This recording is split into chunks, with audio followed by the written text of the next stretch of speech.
Good evening, members. Oh, that's loud. Good evening, members of the public, and welcome to the November 13th, 2024 monthly business meeting. Are you hearing that echo? Okay, I'm going to pause there.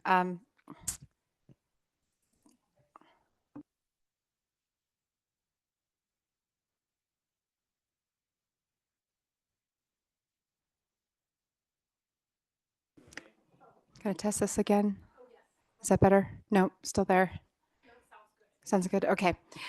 Good evening, members of the public, and welcome to the November 13th, 2024 monthly business meeting of the Open Space Board of Trustees. I will start with a roll call, and I'll start with Trustee Carroll. Present. Trustee Glenn? Present. And how about Trustee Robinson? Is he online? He is in Argentina and was going to try to log in if his reception was good enough. But I'll go ahead and move on. Let us know if he joins. And Trustee Zuckerman. I'm here. All right. And I am here. I'm Michelle Estrella, and that means that we have a quorum with 4 trustees present. Okay, I'll move on to approval of the minutes, John's favorite part of the evening. We'll start as we normally do and go page by page and ask for any comments or potential changes. So starting with page 1, do we have any comments or changes? Yes, Harmon. Yeah, I just thought the phrase historic Valmont people was could be changed to maybe early residents of the town of Valmont. Yeah, and then which section is that? That's under, So let me pull it up. oh, got it. It's under item 3, second paragraph beneath it. Yeah. Yeah, it says Carol Affleck spoke about the Fort Chambers Poor Farm and spoke on behalf of the historic Valmont people. And I think what she meant was the early residents of the town of Valmont, which I think she was descended from them, or is. Okay, sounds good. Other ones on page 1? Okay, moving on to the second page. Comments or changes? Okay, seeing none, I'd like to entertain a motion to approve the minutes as amended. I'll motion that we approve the minutes from the October 9th, 2024 meeting as amended. I'll second. Okay, and then I'll call the roll. Harmon? Aye. And John? Yes. Sarah? Yes. And I also vote yes, and the minutes pass unanimously. Okay, next section is public comment. This is the opportunity for the public to speak to the board about basically whatever they want to. We don't have any specific, or I guess dedicated public hearings tonight. So we would like to offer this opportunity to the community. And Lisa, can you please read the rules of decorum, please?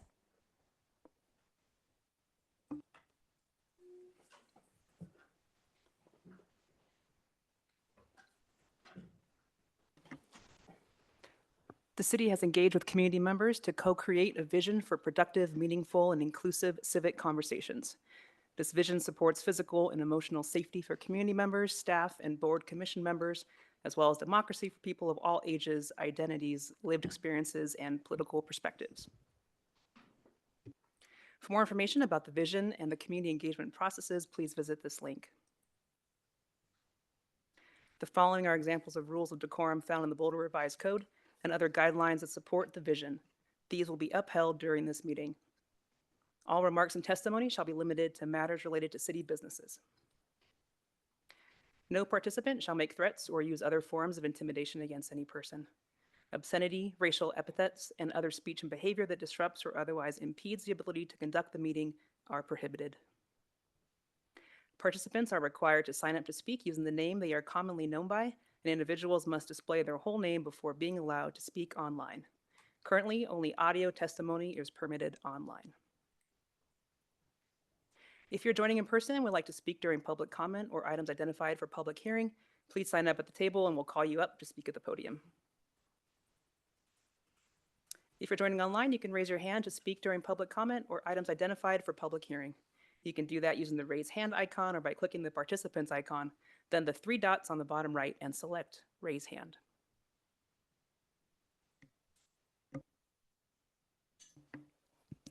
Thanks, Lisa. Do we have anybody who's signed up already to speak?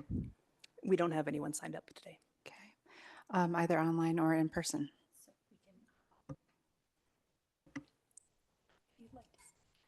If you'd like to speak and raise your hand now, and we do have one online.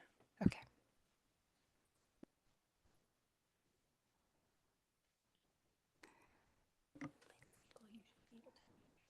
Lynn Siegel, you should be able to unmute yourself.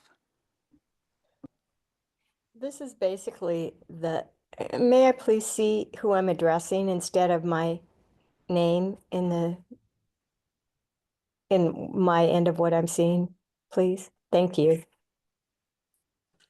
This, in my opinion, is the Open Space Board of Trustees. What you need to be doing is having a whole lot more impact on the growth in Boulder, because it's inhibiting your ability to care for our open space, to maintain it. And I mean, this is not me, that, I'm the only one that ever speaks, I know that, but someone in the paper today wrote about this same issue, about the development that is way out of control in town. I'll just treat you just like you're the planning board, because you are the most important thing we have is the open space. And this means CU South, the Area 3 Planning Reserve, Papelios, the Millennium, the new one at 777 Broadway. Ironically, it was supposed to be the homeless place like 20 years ago, but Mark Rusin changed his vote 2 weeks afterwards. And instead, we got it stuck in North Boulder, where I'm at now, because I called out Boulder County on an energy retrofit program that I was involved with 12 years ago, and was gaslighted by exposing their unethical practice of having a forceful attitude towards one of their vendors, the vendor that I spent a lot of time with, and that they dropped from the Energy Smart retrofit program because they refused to put up solar for one of their clients, one of Boulder County's clients, on an adverse condition situation. And Boulder County said, well, you're gone if you won't put up the solar and risk your own company, to liability and damages. And I didn't feel that I could be secure in a program with them. Well, the reason that I'm bringing this up is that I'm stuck in North Boulder, out of my house while they're doing an energy retrofit now. 12 years ago, this item happened, and it's outrageous that we have all of this growth up in North Boulder. It's a soulless place here, and all over town, it's growth in every single corner. Thank So- you, Lynn. We appreciate you. Your time is up. Do we have any other speakers, Lisa? We do not. Okay. I will go ahead and close public comment then. Thank you. Moving on to matters from the board. We have 3 items under matters from the board. The first one has to do with the Marshall Mesa property. It's a consent agenda item to approve an intergovernmental agreement between the City of Boulder and the Mountain View Fire Protection District regarding the installation, use, and maintenance of a firefighting cistern on City of Boulder property.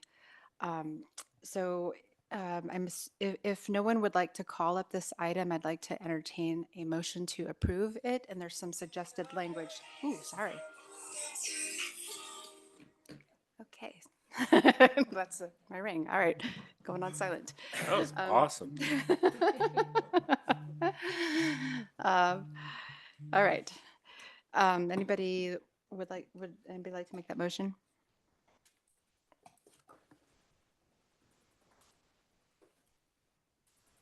I'm not seeing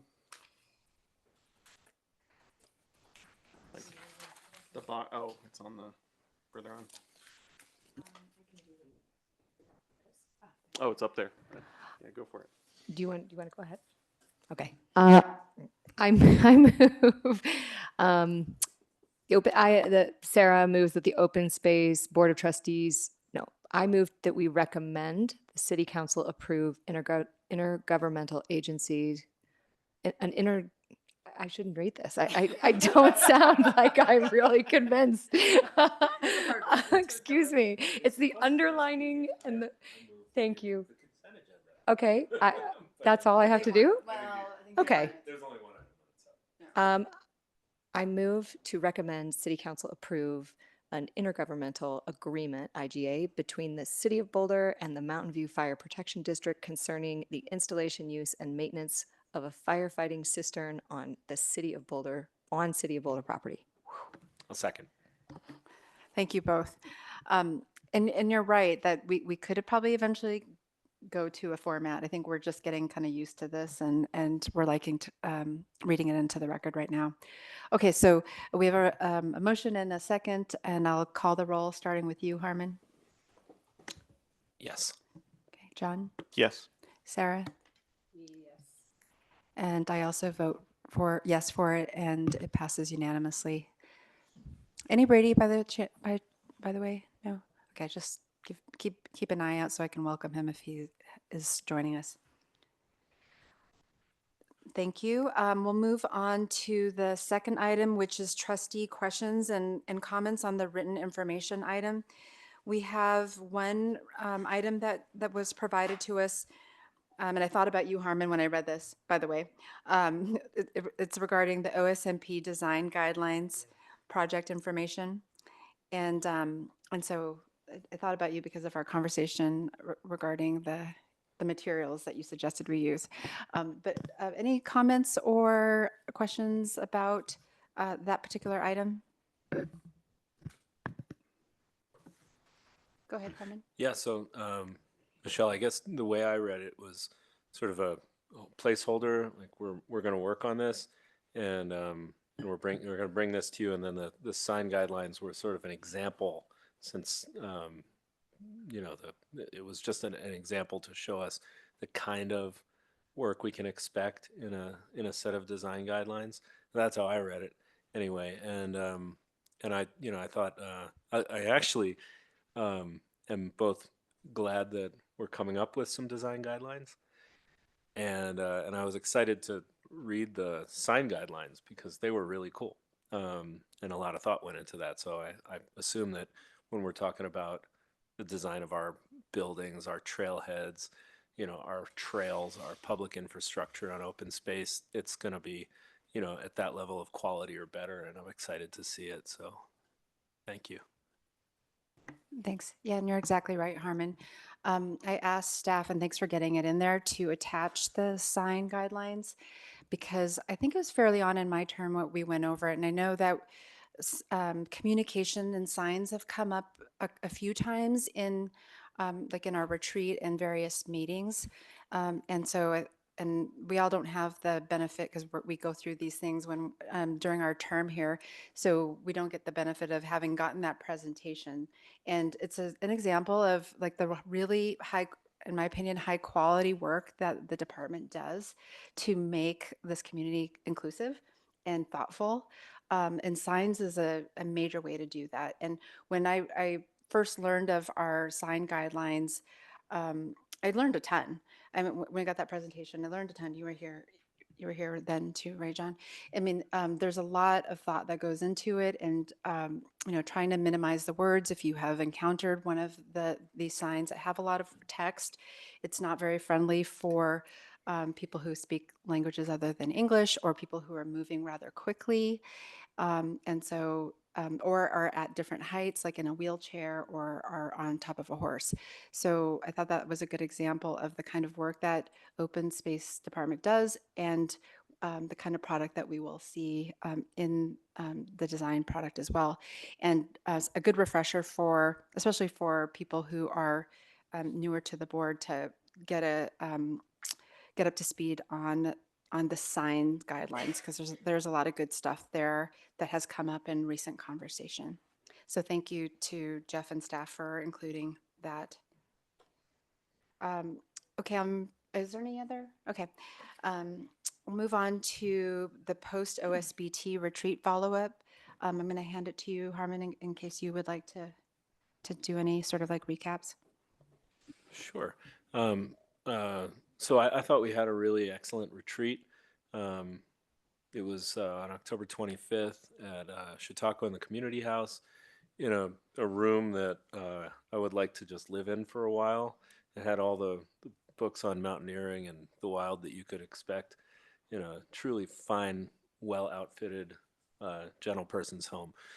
So that was nice, and it was good to go through everybody's thoughts on what our priorities should be in the coming year, and I thought we had, for my part, we all led the different discussion topics, um, and I mine was around the rules of procedure and sort of the culture and the governing documents for OSBT and the department. And I thought, at first I was, kind of working to set the stage, and I realized maybe I ought to learn a little bit more about the history of open space in Boulder, and really tie back to where we all came from here. But beyond that, sort of few early stumbles, I think we had a really vibrant conversation about the culture of the board and how we interact with our guiding documents, um, to do our best at helping staff run this amazing program. And with that, I would say staff did an amazing job throughout the entire retreat. And I'd like to just turn it over to you guys to talk about anything that comes up for you about your topic area, or things I might have missed, or something you want to say, and sort of recapping the retreat. So John, you want to take it away? Sure. I led a discussion on kind of looking back and thinking about what went well or what we would like to improve or change about what's happening with the board and our work. And we had a really great discussion. The board in general felt like things were going really well. We appreciated, meetings getting out earlier, and really looking to streamline our meetings going forward. So we had some really great discussions. Really enjoyed talking about Flagstaff at the end there. Uh, Felt like we had some good discussion around that. But I always enjoy the retreats every year, and it was a great time. Go ahead.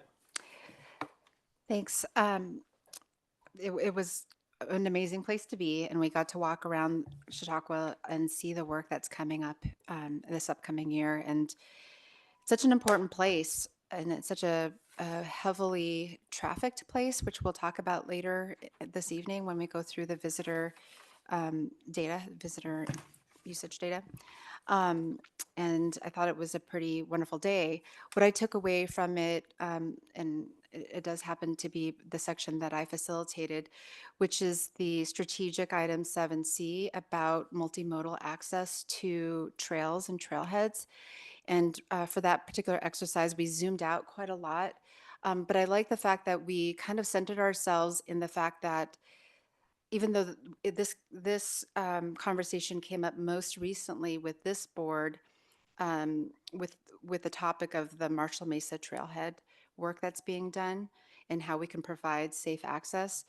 But stepping back, this is actually something that was in our guiding visitor VMP document back in 2005. This is one of the things that we aspired to do 19 years ago.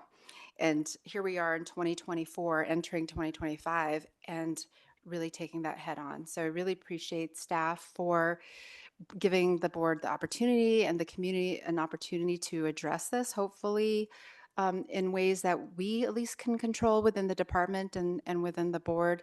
I know that there is a citywide effort to connect the city to its trails and trailheads and get people there to enjoy this wonderful land in ways other than cars, and hopefully safe ways for the people who recreate there. So I like being able to, hey, here's in the Wayback Machine. This is something we said we were going to do 19 years ago. So I say, let's do it. And I'm happy to report that we are going to do regroup as a subcommittee in January.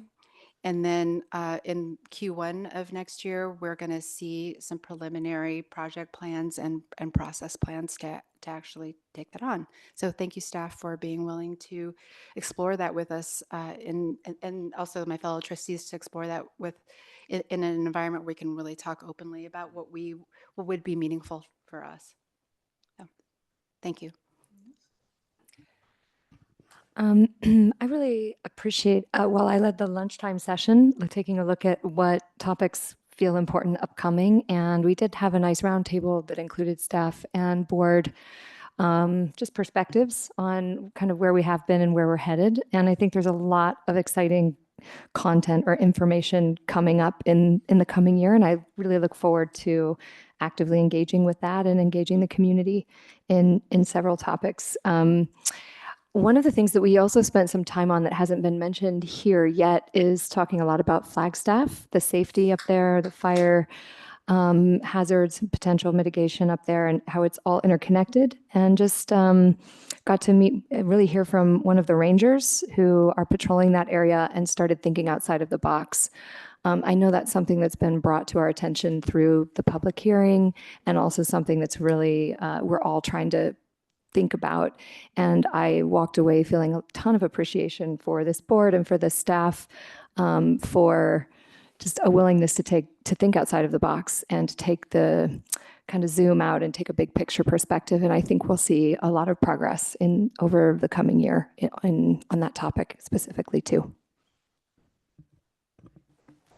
Thank you. Thanks for being on the planning committee, Harmon. Michelle, could I just add Yeah. a couple of things? I just, on behalf of the staff, I just want to add our appreciation to the board. We all thought it was a very productive and great conversation, and the informalness of it is such a welcome presence from more of a formal board meeting. So it's just a different feel. It was great to interact with you in that type of format. I also just want to piggyback on a little bit of what Sarah was referring to. So it's very helpful for us to get things daylighted to make sure that we're bringing things forward on things that matter to you. Of course, staff has to carry on its business, and there's some formalities to that. We need to bring you certain items, and then there's other items that we desire to bring you, but it's also great hearing what's on your minds so we could put that into the agendas as well. And one of the things I prepared in the packet that I'll call your attention to is just a follow up on the topic discussions of potential topic discussions for 2025. And you'll see in that list, I've added a few things. I added a red color coding, and that's if an item got 2 or more thumbs up from board members saying, yeah, this item is important. It doesn't mean the other ones are not going to now see any light of day. They will, but these call to our attention things that we might want to make sure we elevate into a matters from the department or do a presentation on or a possible field trip. The other item that was a couple of items that I captured in the notes here is possible field trip discussions. So we captured some good conversation about what you might want to desire to do outside of the walls of a meeting room. And so we highlighted some four potential ideas for field trips. And then we also captured here the idea of within the board meetings, maybe it would be great from time to time to hear other perspectives from other agencies, other departments, perhaps other organizations when it's appropriate. So we captured that thought in this document as well. So hopefully this provides us a good template for then creating our monthly agendas for y'all.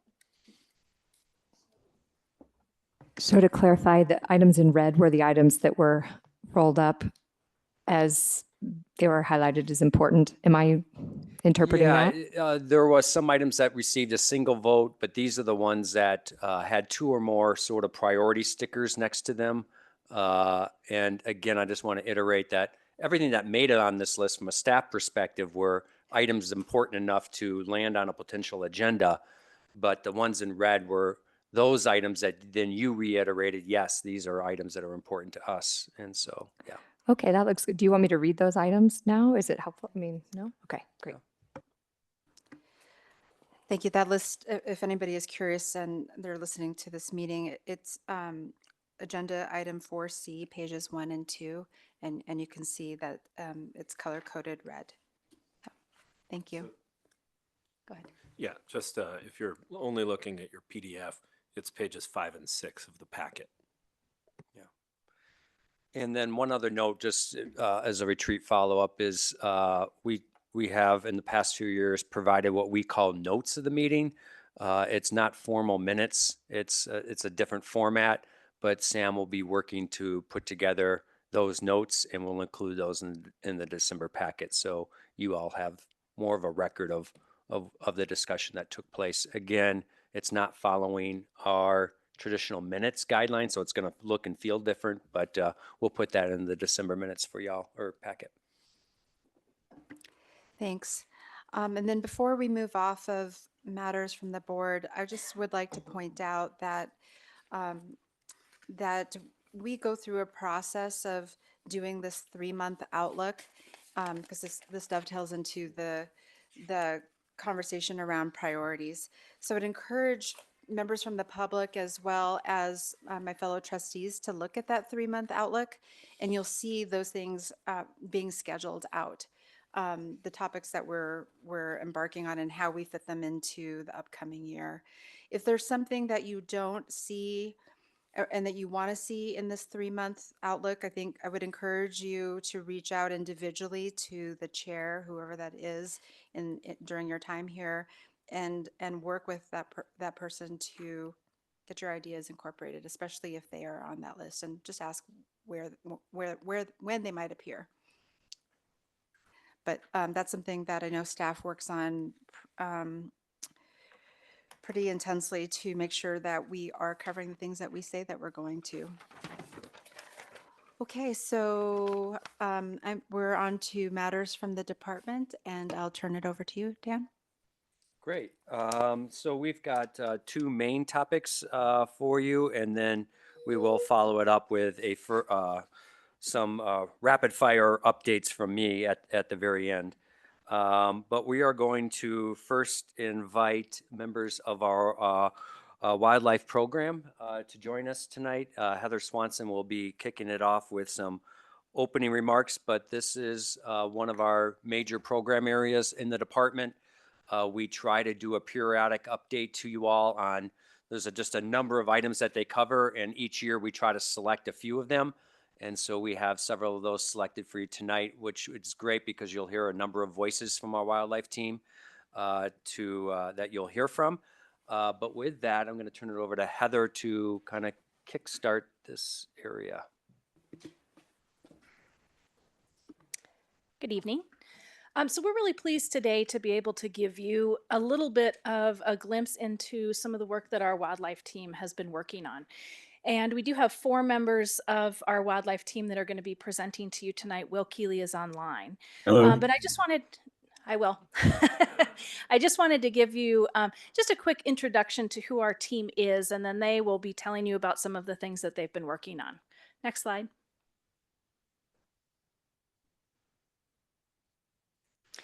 So within our wildlife team, we have a variety of staff. We have 3 of our staff members that are wildlife technicians who join us for part of the year to work on a lot of the data collection and field work. We also have 3 wildlife ecologists who are all sitting up here. We have Tori Polton sitting closest to you, followed by Ryan Prioreschi and Christian Nunes. And then Will Keeley is a senior wildlife ecologist. And so all 4 of those full-time staff are going to be presenting to you tonight. And I would just mention that wildlife work is a little bit unique. We are doing this update in November because between May and July, these 4 people start their morning sometime around 3:30 or 4 most days. So that's not the time of the year that we want to be working on pulling together our data and presenting to the board. But I think they're maybe rested and caught up by now. So hopefully they'll be all right. So I think I'm going to turn it over to Will first, and then again, all 3 of the ones that are here in person, all 3 of the people here in person will be able to talk to you about some of their projects. Thanks, Heather. Hi, board. Sorry I can't be there in person. I'm going to go over through a little bit of our kind of our program overview, and then kind of dive into what we'll be talking about tonight.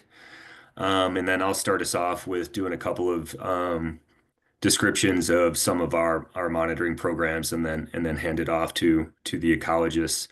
So in our wildlife program, we do a lot of wildlife monitoring. But so between 12 and 15 monitoring projects annually takes up a lot of our field time, usually spanning March through October and into November with waterfowl surveys. But we also sponsor research. Our funded research program gets a lot of wildlife topics, and so we do sponsor that type of research. You'll hear from the Raptor and the Bat programs, which has a large volunteer contingency that we support, along with Deb Cushman, the volunteer coordinator. We also use our staff expertise to improve habitat restoration for sensitive species. So we will discuss a bit of that in terms of northern leopard frog habitat management. But we also support other department initiatives. So we support planning efforts such as trail development and TSAs, infrastructure development such as new trailheads and that sort of thing. Acquisitions, so we review acquisitions and comment to Bethany on those possibilities. And also regulatory compliance. So the Migratory Bird Treaty Act, the Bald and Golden Eagle Protection Act, as well as the Endangered Species Act, we monitor and use sometimes on a daily basis with Preble's meadow jumping mouse and some of the work that goes on in the riparian areas. Next slide. So here's a list that's just off the top of our head of all of our wildlife monitoring projects. So there's about 15 or 17 here. It kind of runs the gamut, and we do study all the taxa on open space. And so we are kind of Jack and Jill of all trades, so to say. A lot of us have studied birds in college and in graduate school, but we also have learned a lot about the wildlife of open space and mountain parks. Next slide. So these are the ones that we'll talk about tonight. Certainly we can come back to the board next year or anytime if there's interest in seeing more of this. I do think the remote camera situation we have scheduled for next meeting, because this meeting was starting to get full. So we'll have a remote camera presentation for you next month. Next slide. So I'm just going to jump into raptors, cliff nesting raptors. So open space and mountain parks and the Flatirons in general provide really high quality habitat for cliff nesting raptors, but they also provide world-class climbing opportunities. And so the Cliff Nester program, the habitat management program, is really a great example of the need to balance multiple charter purposes. You know, we have the conservation of unique habitats in the charter, as well as providing high quality recreational opportunities. And this is really where this meets in the middle. So we also manage grassland nesting raptors and similarly balance human access around those nest sites. So here you'll see a couple shots of the Flatirons, peregrine falcon up top, a golden eagle nest bottom middle, bald eagle nest upper right, a burrowing owl that Tori is going to speak a little bit more about, and then northern harrier on the bottom there. Next slide.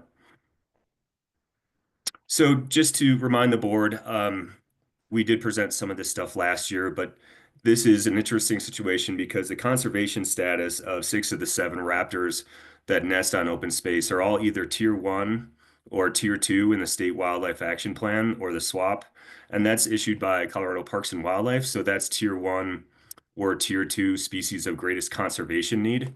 And so the state has obviously identified those as species in need of conservation actions. They're also included in the comp plan species of special concern list. And so all of the habitat that we manage for these nesting raptors is in order to conserve their population status on open space. Next slide. So I'd be remiss if I didn't mention the role of volunteers, especially in the Raptor program.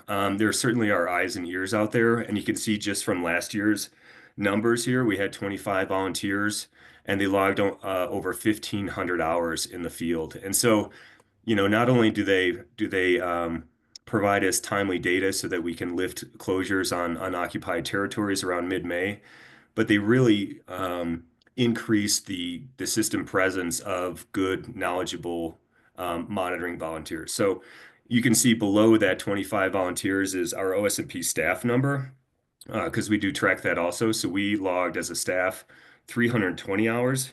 And so obviously the volunteers are out there 5 times as much as we are. And that really plays into our adaptive management, again, of these closures, because we have so much timely information in order to lift the closures again on unoccupied territories around mid-May so that the climbers can enjoy the summer on their favorite rock formations.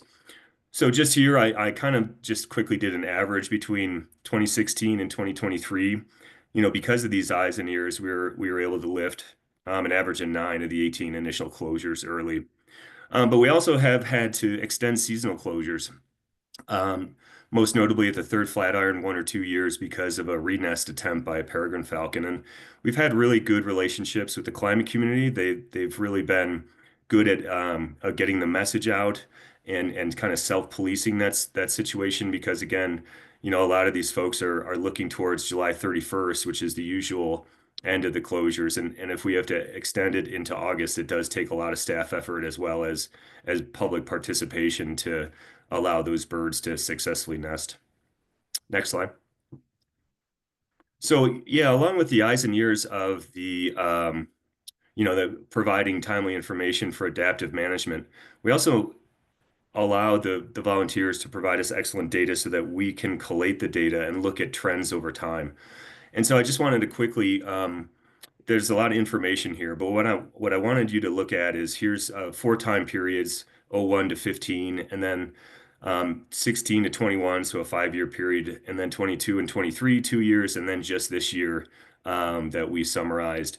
And the interesting thing, and one that we're kind of scratching our head about, is the ongoing competition between prairie falcons and peregrines on OSMP. And so you'll see N/year, that's a number of nesting attempts per year.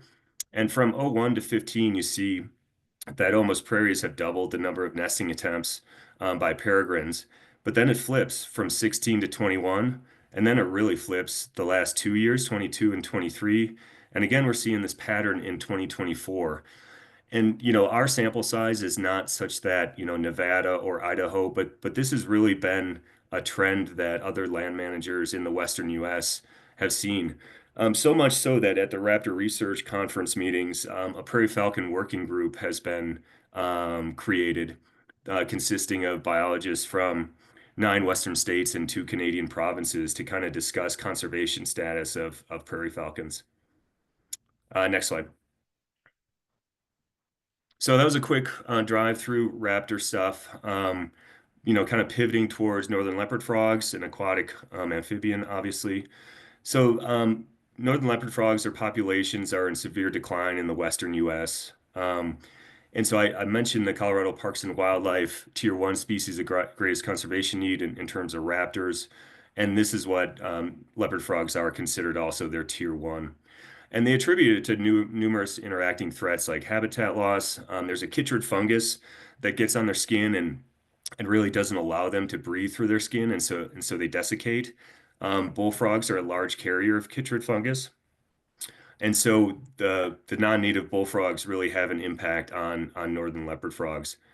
And so to kind of manage that, we have these non-native species invading, like American bullfrogs and cattails, as well as the changes in the hydro regime that favors American bullfrogs. Bullfrogs need to overwinter as tadpoles, And so they need those permanent water sources as opposed to leopard frogs and other native amphibians to Colorado that metamorphose in all one season. So these interacting threats are pretty well known, and we've tried to focus our restoration efforts on improving habitat for northern leopard frogs. And we've done that by just kind of system-wide monitoring, looking to see where northern leopard frogs are across the system and focusing our restoration efforts at some of those sites. Next slide. So here's a quick photo montage here. This is a cattail removal project that Ryan worked on at Ertl with the Ready to Work crew, which is a Safe Bridge House group that we work with. And you can see a before and after. Before, a monotypic stand of cattails in a nice open water wetland. And we have then open water or underwater weed whips, removing the cattail thatch, and then folks with rakes raking it or dragging it to the shoreline. And then the shoreline has a piece of heavy machinery that loads it into a dumpster.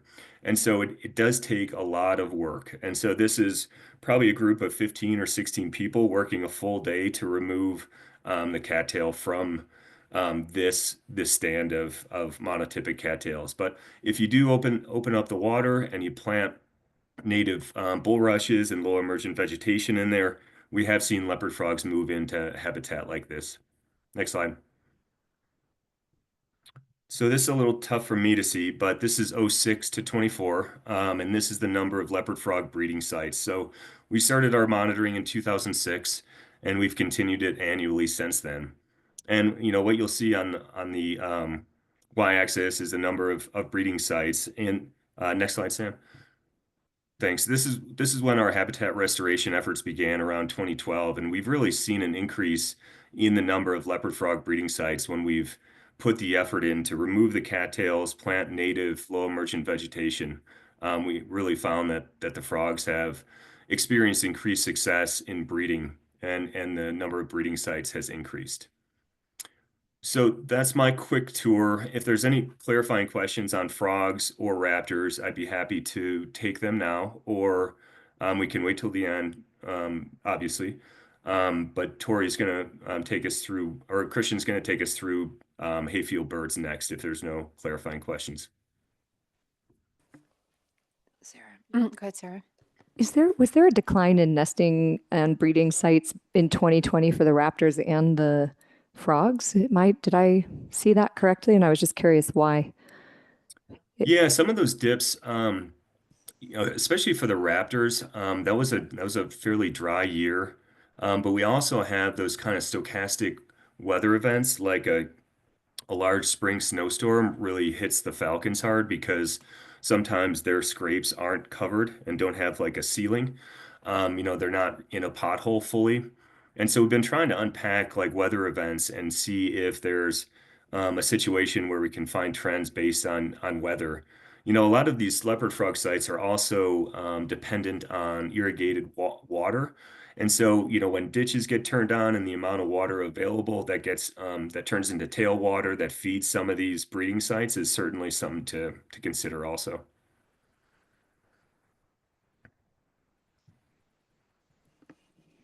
Okay. Thank you. Will?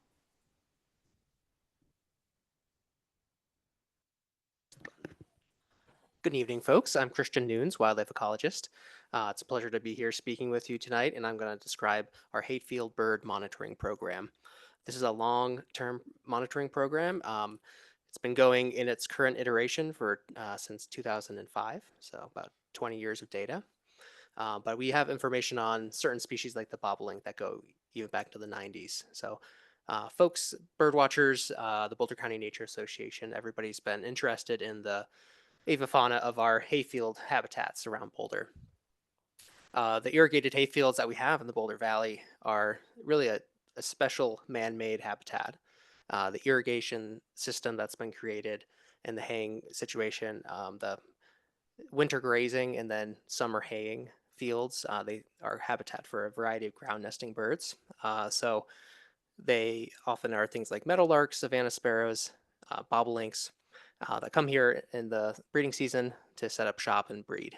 But the same factors that create the habitat, like the irrigation and the mowing that maintain that habitat are also a threat. So if things like mowing are done at the wrong time, then it's well known that all the bird nests will get destroyed. So for the last many years, we've been working with staff and volunteers to go out in the fields every spring to monitor the bird assemblage. And then we take that data and we fed it into things like the grassland ecosystem management plan and our agricultural management plan. And that allows us to actually have some management control over how we're operating in these agricultural systems. Next. So this is not the easiest map to see. This is from our agricultural management, agricultural ecosystem management plan. But we've been able to look at how many bobolinks. This is a map of bobolink density. So we essentially look at how many of these birds are in a particular field and score them. Basically, it helps us identify which of the fields are maybe the highest quality for bobolinks. And then through the grassland ecosystem management plan, we've created two specific management groups. One is the A priority, which are fields that we never will cut before July 15th to give the birds a chance to breed every single year. And then another subset of B priority fields, which are only cut late, 1 out of every 3 years. Next. And so we've been monitoring the bird assemblage for about 20 years, and we have a good data now. But we still don't know some of the basic biology of some of our local birds, like the bobolink.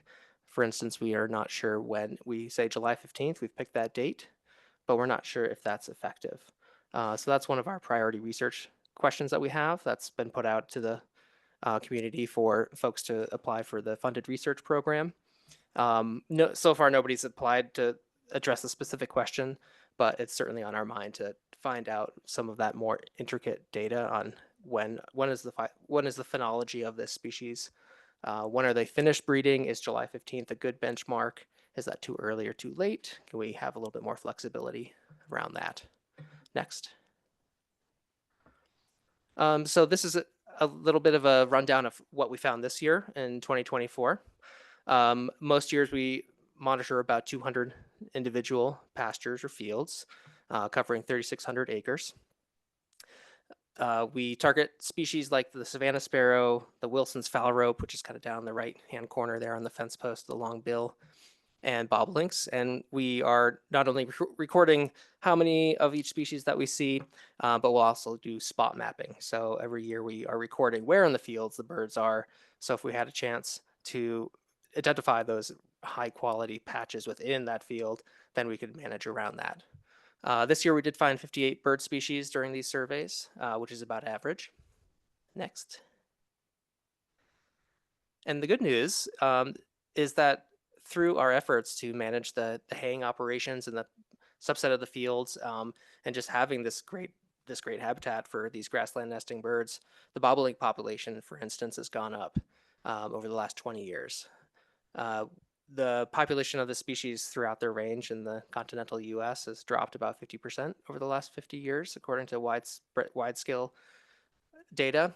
So there's certainly concern throughout the nation about these types of birds and their declines.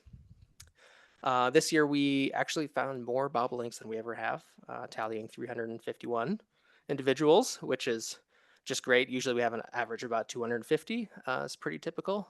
So it might be a reflection of the on-the-ground conditions this year. We had a wet spring, which means there was lots of grass everywhere, so the birds could have been attracted to the area.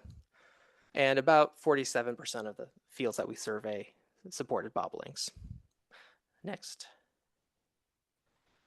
This is a specific look at our A priority fields. So these are the fields that are never cut before July 15th. As you can see, there is some variation, but the general trend is flat. So we see an average of about 57, 50, 60 bobolinks in these fields every summer. Most of these fields are along Cherryvale, kind of near our Cherryvale office that the Hogan leases. So it's nice to see that these areas that we are managing for bobolinks and other grassland nesting birds continue to support large populations. Next. And we see a similar but not as distinct trend in the bee fields. So these are often smaller fields that have more variation because we, as Will just mentioned, where the water comes from, when it comes in, what the conditions are like in the spring, how much moisture we have, droughts. That all affects how the hay is grown and how it is harvested. And so a lot of the lessees are really making this decision on the fly in May or June. They kind of have an idea of, okay, how are conditions? When am I going to start getting my equipment ready to go hay? But in these particular 15 fields, about 500 acres, 300 acres, we do work with ag staff to make sure that they are not cutting that field 1 out of every 3 years. And we track that every year. We're looking at when are the lessees cutting. And then we document that, and then we communicate with them if next year, next season, it's sorry, next year is the year you're gonna have to wait. Often though, with weather conditions, they are often in compliance just naturally because of the variance in the conditions. And then we often will feed this information into some of our agricultural stewardship plans with specific lessees. And it's just nice for them. Some folks like to know that, oh, what I'm doing is supporting these great birds. Some people appreciate that. Next. And that's it. Thank you. And now Tori. Questions for Christian? Questions here. We're going to have questions at the end too. So, but hop in. Go ahead, Harm. Thanks.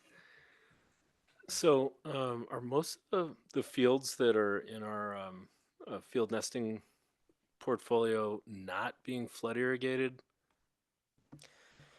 So these 3,600 acres, these are the flood irrigated fields. They are. Mm-hmm. Yep. And that doesn't, and that's happening well before July 15th. It Right? is. I mean, it's That's happening right. as soon as they're turning their ditches on. And that's actually why we do a lot of the spot mapping. So we actually write down the birds and the numbers, and then we have a map where we're drawing on there.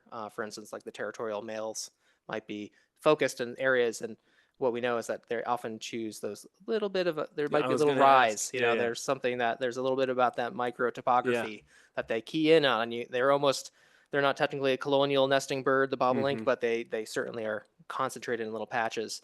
And so we kind of have that information in our back pocket to say, well, if there's any chance that we reassess how we're managing these fields, we might say, okay, well, we know that this little center spot here, they like it might be because it's drier. It's a little higher. Yeah. Yeah. Yeah.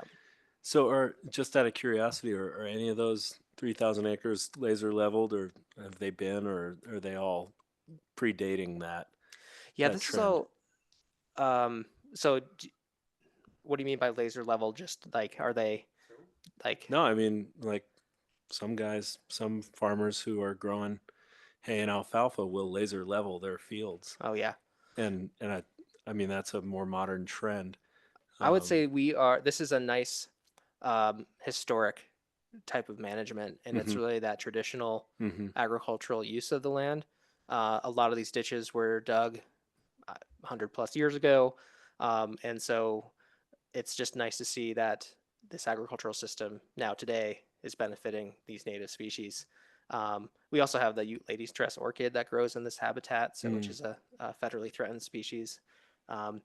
So yeah, that's not laser leveled, which is good. We want that variation. We want a little bit of we want the ditches to leak a little bit. Yeah. That kind of not having everything kind of Yeah. tight and sealed up is actually good for these animals. Yeah. Thank you. That answers thank my you. question.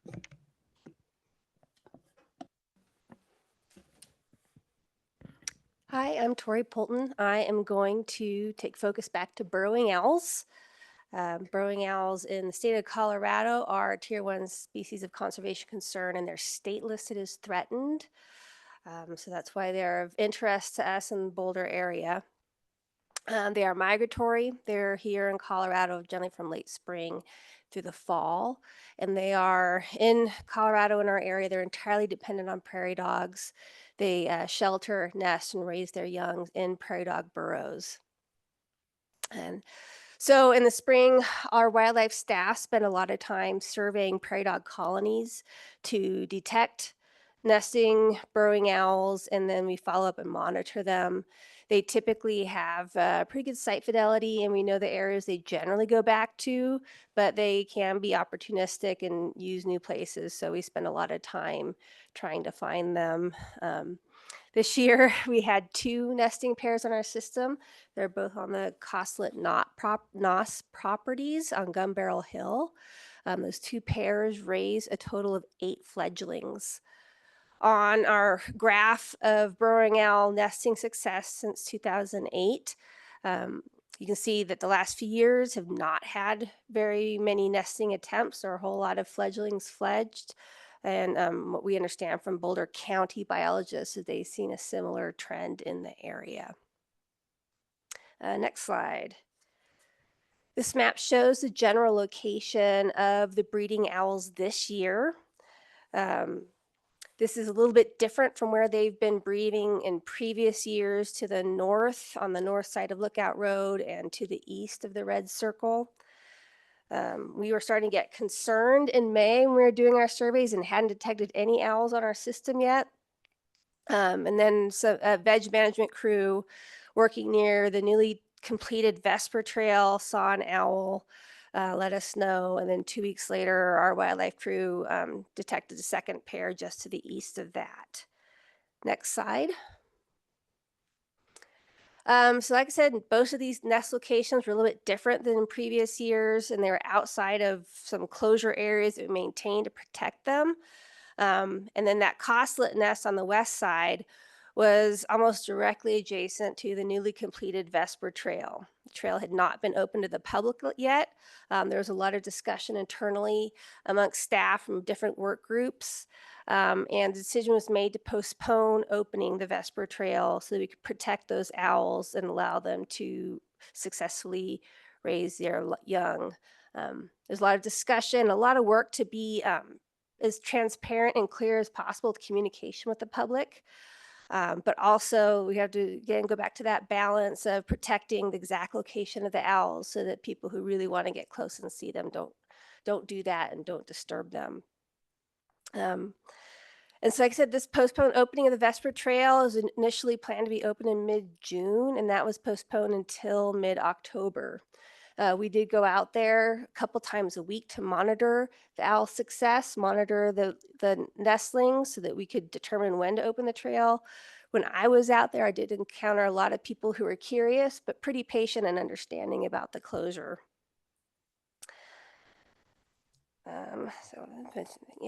Next slide. And so these are some pictures of the owls, the chicks by that pole in the background. Once we had the press release and opened the trail in mid-October, there was a lot of interest and some press interest in the opening.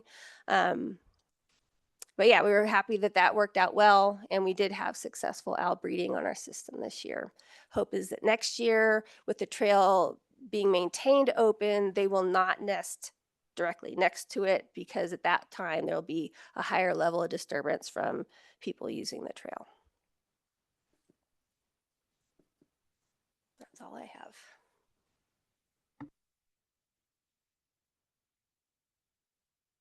Any questions for Tori? Okay, no, go ahead. Okay.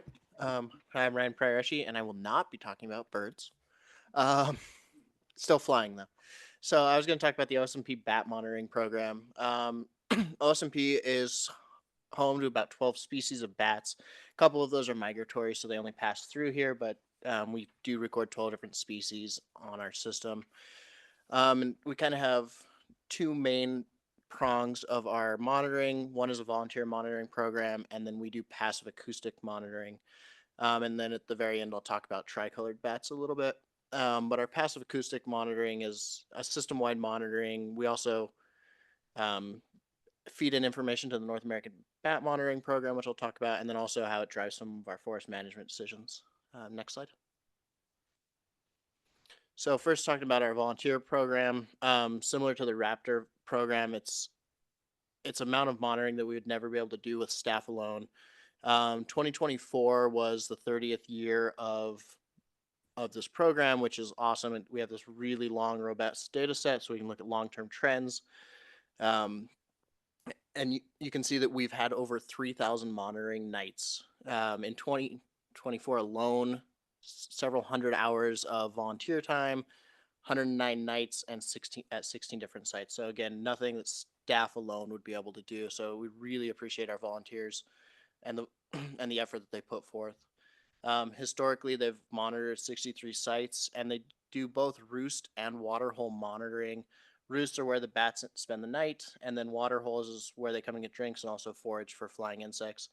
And so in those photos in the upper left, that's one of our roost sites. That's Harmon Cave. The one on the right is Mallory Cave. And you can see Mallory Cave and Harmon Cave are both gated. That's to not allow visitors to enter the caves, but they're designed in such a way to still allow the bats to exit the cave easily. And then in the bottom photo is one of our volunteers monitoring at a water hole site. Next slide. And then so our passive acoustic monitoring is a newer method. It started in 2011. The technology is fairly new for this. And on in the photo, you can kind of see what one of our monitors looks like. It's a microphone mounted on top of a pole with an acoustic monitoring device below. And Sam, next slide. And then here is a map of all of our monitoring locations. So it's a system-wide monitoring program. It covers all of open space habitats. We have 55 monitoring locations that we've monitored 96 times. So a lot of times we're going out and repeating monitoring in the same location. And I'll talk about that a little bit on the next slide. It also generates a huge amount of data. We currently have 6 terabytes of bat calls. Bats, just like birds, you can identify by their call. And so we have an analysis program that can run the acoustic recordings through to determine what species of bats are using a given area, since they all have different habitat requirements. And then some of the things we use our data for is learning which bats are here, and then understanding the phenology and habitat use of the bats. What we used to think bats did, we now have learned that we're wrong, and they do a lot of different things that we never used to know they do. Like, most of our bats are hibernating bats, yet we're finding bats flying in the middle of the winter. And that's a new thing that scientists are seeing. So we're learning a lot about bats through this sort of monitoring. We also use the information to inform our management decisions and understand the impacts that our management decisions have on the bats and the habitats they use. And then also pre and post fire monitoring. We did some of that during the Flagstaff burn and some of the other burns. And then lastly, we also contribute to the North American Bat Monitoring Program, which is a nationwide program to try to gather as much information about bats as possible. And the federal government will use some of that information to determine listing of bats and things like that, because our understanding of bats is still small, and so it can inform where they find certain species and things like that. Next slide. So, talking about some of the management implications, we've set up some of our monitors in forest stands pre and post thinning. So in the data below is one of our sites on Shanahan Mesa where we've done some of this forest management. And so we collected data in 2019 pre-treatment, and then 2018, and then again in 2024 post-treatment. And what we found is that we've seen an increase in the usage of bats post-treatment in some of these areas.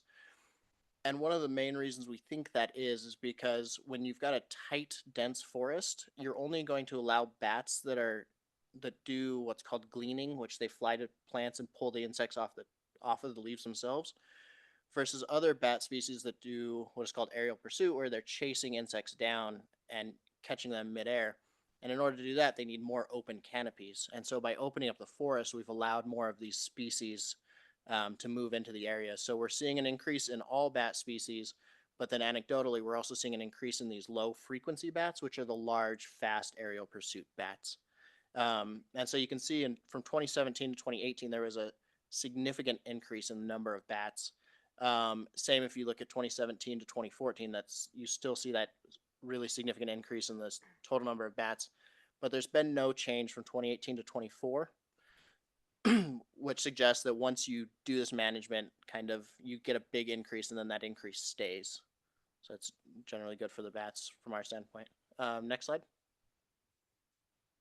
And then finally, I wanted to touch on another single bat species, the tricolored bat.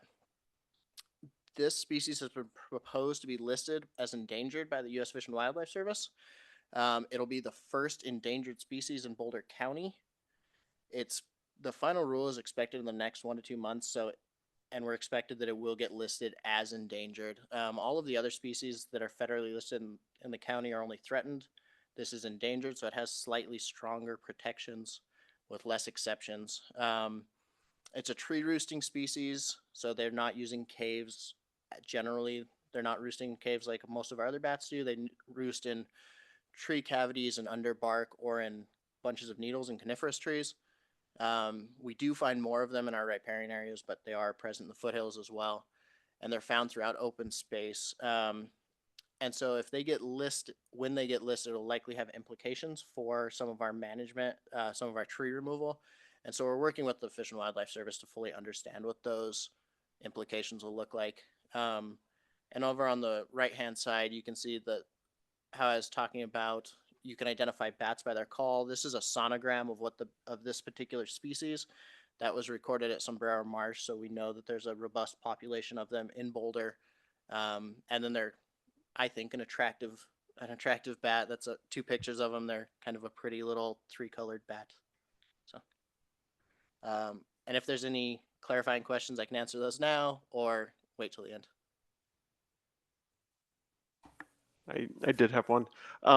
So I noticed you had a lot of monitoring sites out east, and obviously I didn't know much about bats before tonight. I didn't realize I was going to learn a lot about bats, but this was great. Are there other places that bats live? You called out these tricolored ones lived in trees, and in my head they live in caves like Batman. Yeah, and they do. So if you look, Mallory and Harmon both support Townsend's big-eared bat, which are state tier 1 species of greatest conservation need, similar to the leopard frogs and some of the raptors. So yes, they do live in caves, but some of our bats are tiny, 5 grams, so the size of a nickel, or the weight of a nickel, slightly bigger than your thumb. And so they use things like they crawl under bark. They use these tiny little cracks in rock, even scree fields. When you're just looking at hiking up to the first or second Flatiron, you're walking through that scree field, they'll use small little crevices like that. But then we've also recently learned that a lot of our kind of I use the term loosely, historic barns on open space are also supporting large colonies of big brown and little brown bats. We've recently found some large colonies of those bats. So, and I did forget to mention, very important, why the tricolored bat is getting listed is the spread of white nose syndrome. If you haven't heard about it, it's a fungus that affects bats. It grows on them in the winter, and it causes perforations in their wings. It causes them to wake up a lot during hibernation, so they burn a lot of energy. And so in the eastern part of the United States, where this disease has been present for several years, the fungus was waking up bats, and they would go to the entrance of some of these caves and find 600,000 or 700,000 dead bats out at the entrance of the caves because they're waking up and going to find insects to eat, but it's the middle of the winter and there's nothing to eat. So these guys are getting listed primarily because that's partially due to habitat loss, and just this summer, white nose was documented for the first time in Boulder County. So it's here now. It's going to have large implications for our bat populations, especially our small bats like the myotas. Awesome, thank you. Do these tricolored bats, the trees that they live in both trees and caves? They primarily roost in trees under bark or in needle Okay. bunches, but they do hibernate in scree fields and caves. So they have two different roosting areas. So during the summer, when they're waking up every night, they're using trees and scree fields, kind of less weather protected locations. But then when they're hibernating in the winter, they're going into caves or deeper rock crevices where they're more thermal regulated. Okay.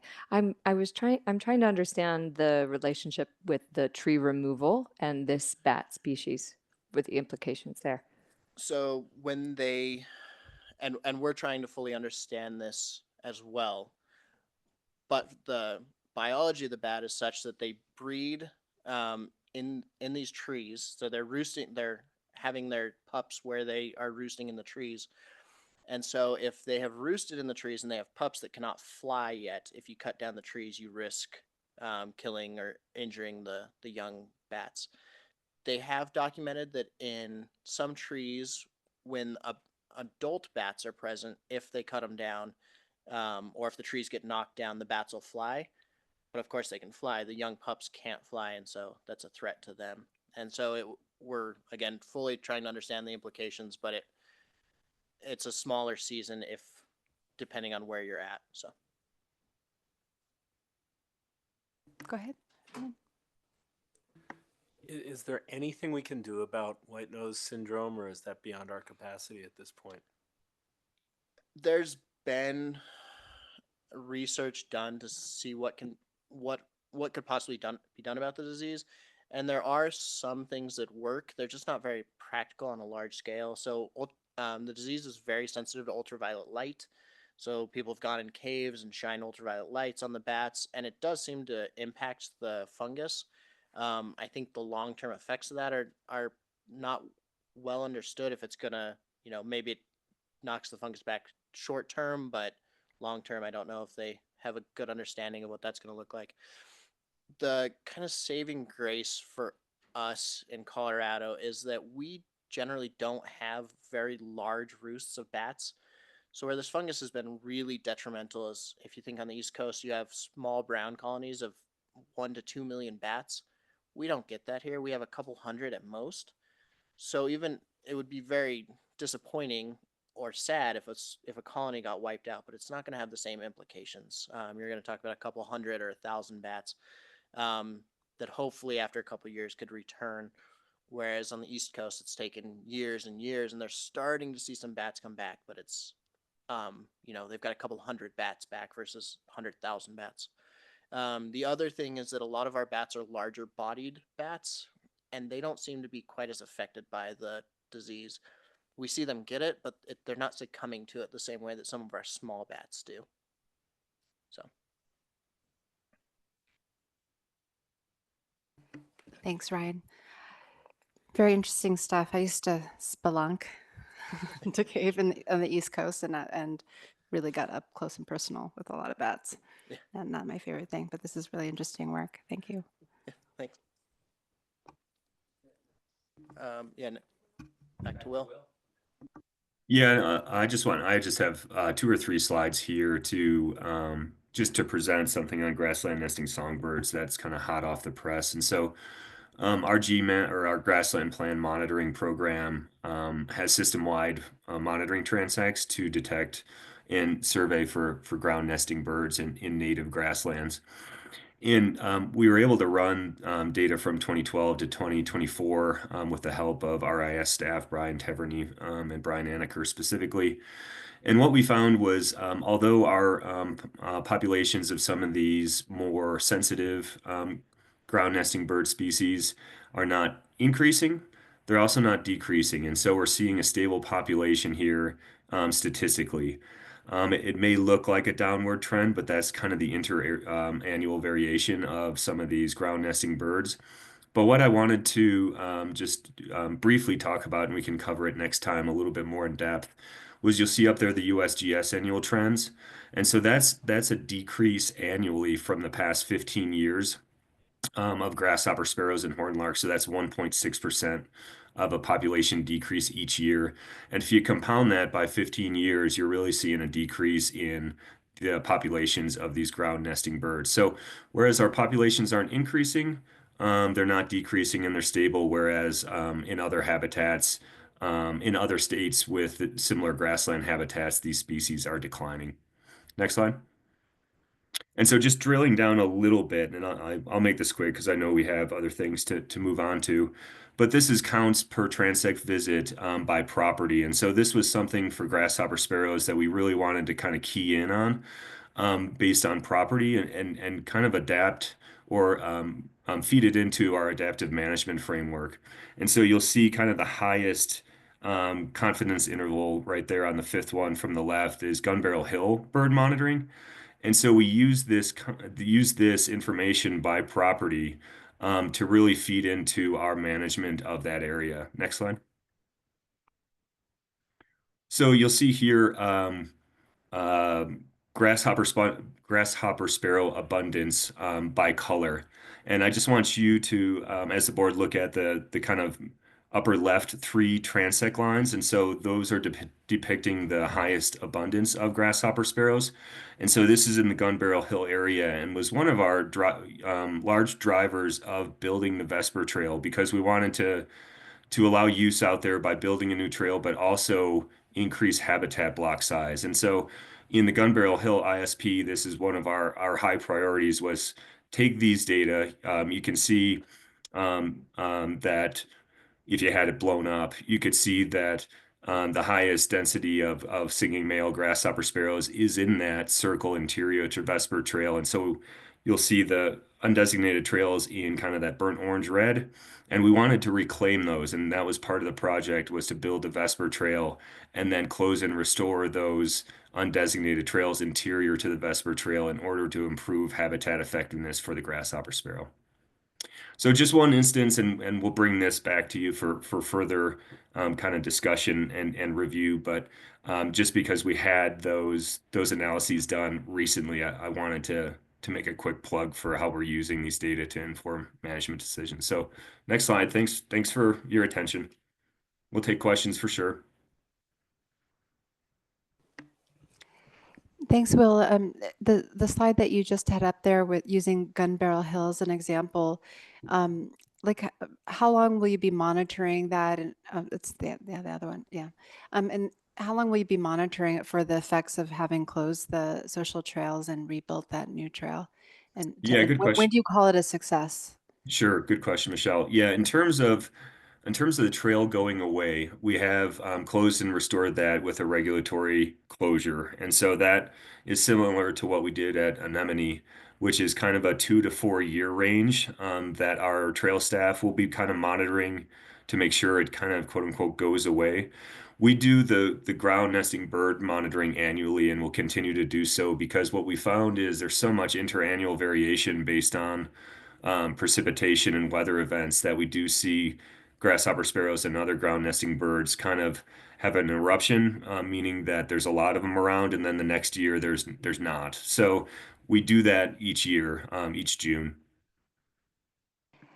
And do you have any interpretive signs so for the neighbors who are used to using those social trails to kind of let them know why you close them and what's happening there, why it's important to preserve that habitat? Yeah, Is there any of that absolutely. there?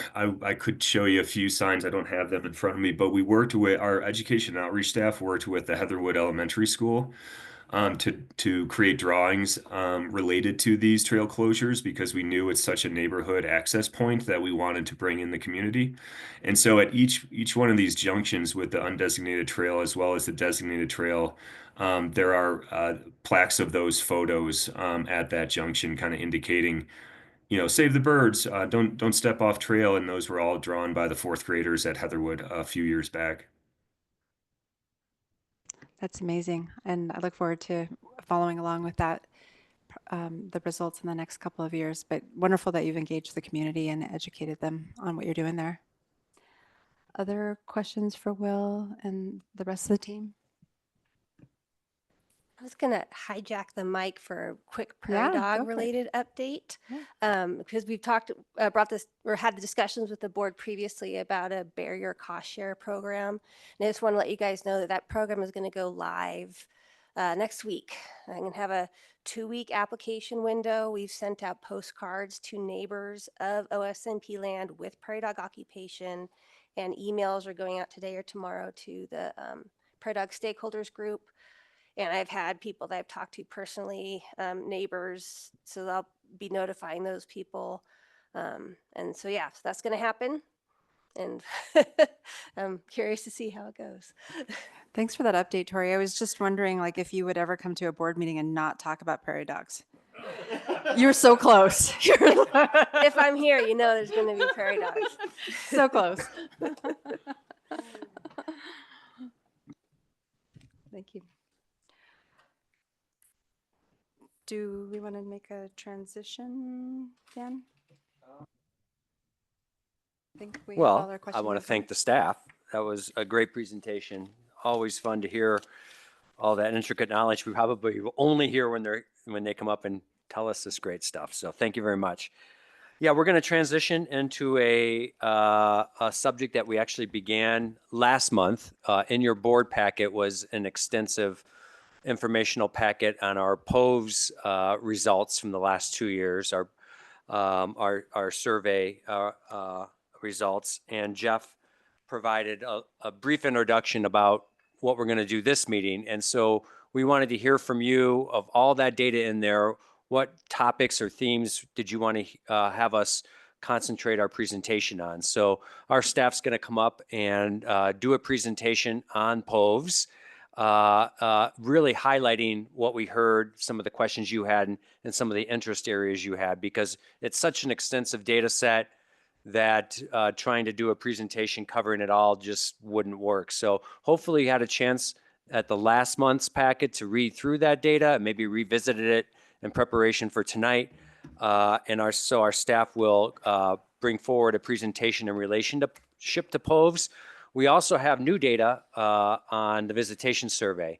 And so with that, I'm going to have Jeff Haley come up and do a brief introduction about what's happening tonight and give our staff a little bit of time to set up. So, yeah, thank you, Dan. The only thing I would add is just to tie back to this 4-part series about our visitor use management data. So if you remember back, we did the trails condition monitoring and undesignated trails condition monitoring. And then as Dan mentioned, we're talking about POVs at the last meeting, and now this is the visitation data and visitation report. So similar to wildlife data and numbers and population and counts, this next item is really about our visitors and what the data is showing. So I did want to highlight that the retreat, we really took the conversation to heart about assuming that you all have read this robust packet of information. And so these presentations, we have the 2 parts, both the POVS, Public Opinion Visitor Experience Survey, and then the visitation.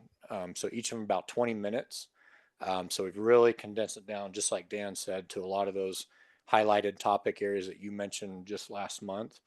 And we will stop in between just so there's kind of questions. Is that still the Colin looked at me like, but so we'll have questions kind of in between. So I'm happy to introduce Heidi Seidel and Colin Leslie, who are with our Human Dimensions staff. And I think you guys are running the presentation from your surface. Is that right? Okay. So thank you.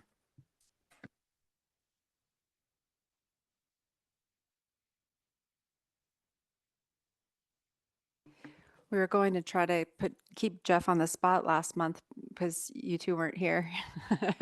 He's buying himself some time.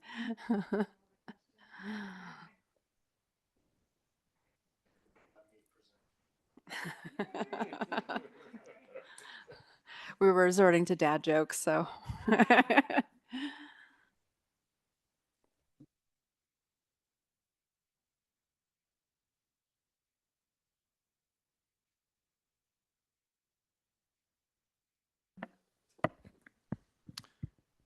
All right, great. Well, good evening.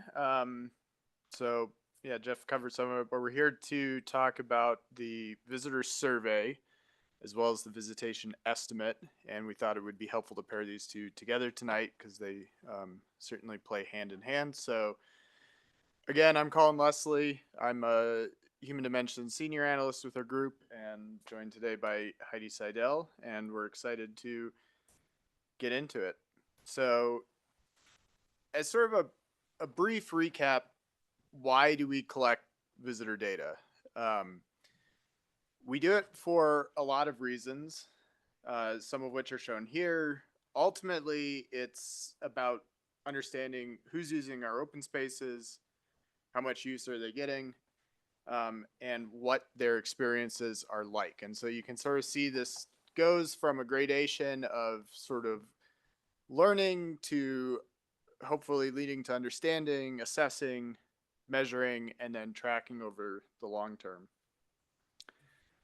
Unfortunately, that all fits pretty nicely with the adaptive management process and framework. And just before we get into the data highlights, I wanted to go over this as sort of a way of framing up our discussion. Obviously, there's a lot of facts and figures in both of these reports. We certainly don't have time to go into all of those tonight. And so, as much as this is about communicating some additional figures to you all, we thought this was a good opportunity to sort of tee things up and think about sort of the whole collection of information within this framework. So there are a lot of aspects of visitation management that we can certainly apply an adaptive management process to. We have multimodal arrival conditions, we have dog management, we have visitation experience. For the sake of sort of illustrating one potential area, we thought we might use the example of crowding.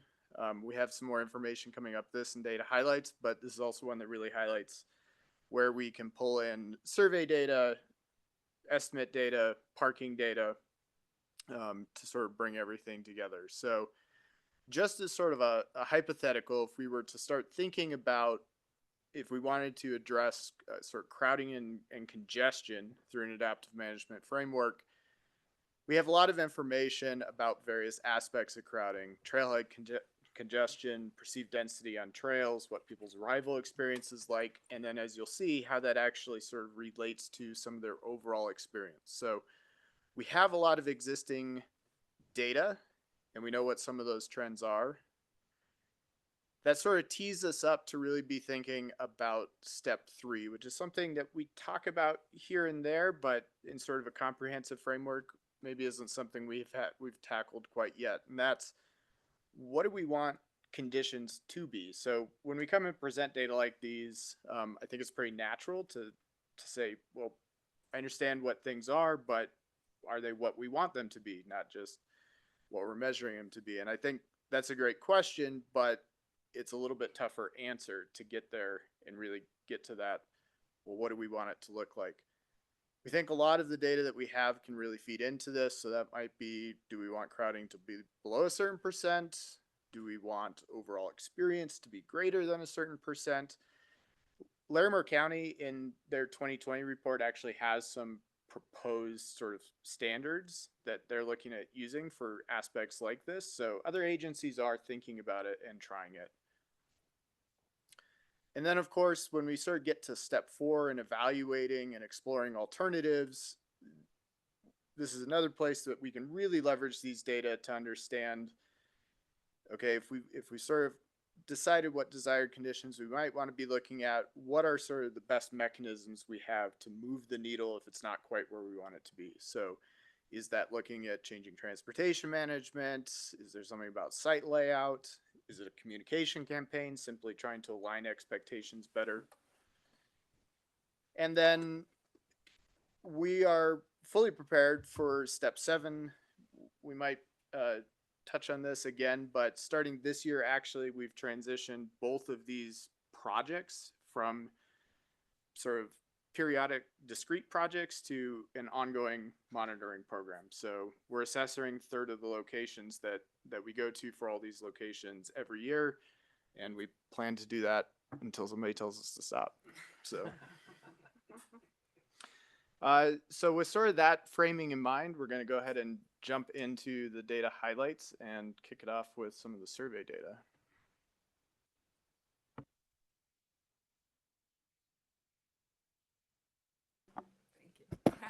Can you hear me? Perfect. All right, so thank you so much, and we want to thank all of you for your comments and questions and thoughts from the last meeting. Really helpful in shaping this presentation for this evening. We definitely took your key feedback and used that to create this presentation. And we also want to assure you we are just starting this initial data analysis and this deeper dive. So we really are looking forward to using this data for upcoming projects and future management decisions as well. So to start off, we just want to clarify that the purpose of this project is to understand more about who is visiting open space and mountain parks. So overall, System-wide, the median age is 47 years old, and nearly half of our visitors are over 50 years old. And from our trend data, open space and mountain parks visitors aged 60 and over are increasing, and visitors aged 30 to 49 are decreasing. So when we compare our current City of Boulder open space and mountain parks visitors to City of Boulder residents, we do see that there are some groups that are underrepresented and then some groups that are overrepresented. So in an effort to see if these discrepancies between under and overrepresented groups are consistent or they vary over time, we decided to look at the data over 2 visitor survey iterations, from 2016 to 2017 and 2021 to 2023. So we first looked at those who identify as Hispanic, Latino, or Spanish origin. And over time, we can see that open space and mountain parks visitors of Hispanic, Latino, and Spanish origin are underrepresented compared to the larger Boulder community. The percentage for all the subgroups have increased by 2%, but the difference remains consistent at 6%. Where we saw the biggest differences between open space and mountain parks visitors and the broader City of Boulder population was for income. For households with an income greater than 100,000, we saw an increase for both the general population and open space and mountain parks visitors over time. Yet in the data, we saw an even greater difference over time between open space and mountain parks visitors and the broader population, up from 19% to a 24% difference. For median age, we were able to go back even further in time to our 2000 surveys, and we can see with the blue federal data that the median age stays fairly consistent from around 35 to 36, whereas we can see a substantial increase in median age over time for the City of Boulder open space and mountain parks visitors, from 40 years old in 2005 to 50 years old in 2023. So by completing some of these further analyses, as Colin was talking about with the adaptive management process, we can really look at these different comparisons and see how they're changing, and we can hopefully better understand and establish what we want our future desired conditions to be, and also that will help us in figuring out step 3 of the adaptive management process. As for groups with children, we can see that 6% of visitor groups that came to open space and mountain parks had children with them. They were more likely to be walking or hiking. They were more likely to visit on the weekends, with 2/3 of visits being on Saturday and Sunday. Arriving by vehicle, more likely to be first-time visitors. And those who identify as Hispanic, Latino, or Spanish origin were just as likely to bring children as those who did not identify as such. More likely to be from Boulder County and have a higher income. The top 5 motivations for groups with children included spending time with family and friends, enjoying nature, physical fitness, getting out of the house, and having fun. And this varied slightly from our overall system-wide visitor survey data, where physical fitness, enjoying nature, and being with my dog were the top motivations. So this data is insightful in itself, but it can also help us in targeting our education and outreach staff for contacting children, and also focus our engagement for our Presence on the Land initiative, and potentially reaching select audiences for educational programs. System-wide, the top 3 primary modes of arrival to open space and mountain parks were vehicles, walking and running, and biking. Our 2005 data shows 58% of our visitors arrived by vehicle, and that has decreased to 51% with our most recent visitor survey data. For walking and running, we can see we are at 38% with our most recent visitor survey data. And biking has stayed fairly consistent over time, about 9%, and a slight increase to 10% with our most recent data. So with the 51% arrivals by vehicle, we decided that we wanted to look at each of the TSAs and see how that varied. So in the south is where we saw the highest arrival by vehicle, or the highest percentage of arrival by vehicle at 69%. So from there, we decided we wanted to dive in even further and look at two sub areas. So we are looking at Marshall Mesa and Dowdy Draw, which are two sub areas in the south that, as we can see here, are adjacent to one another and access a similar multi-use trail system area. So in the Marshall Mesa area, we had 3 survey locations. And as you are probably all familiar, we have the OSMP parking lot at the Marshall Mesa Trailhead, and across from that, the CDOT parking lot. There's shoulder parking available for Marshall Valley and Cowdery Draw. And also worth pointing out is the Mayhofer Single Tree Trail that connects to Boulder County trails. In the Dowdy Draw area, we have the 2 trailheads that have OSMP parking lots next to them and are also off of busier roads that do not have great bike access. If we are looking into arrival mode for these areas and we want to see what the vehicle and bike arrival mode is compared to system-wide data, we can see in Marshall Mesa that 47% are arriving by vehicles, which is quite similar to system-wide data. Yet we have 47% arriving by bikes, which is much higher than the system-wide arrival mode. And when looking at Dowdy Draw, 92% are arriving by vehicle, which was the highest sub-area vehicle arrival that we analyzed, and 4% are arriving by bikes.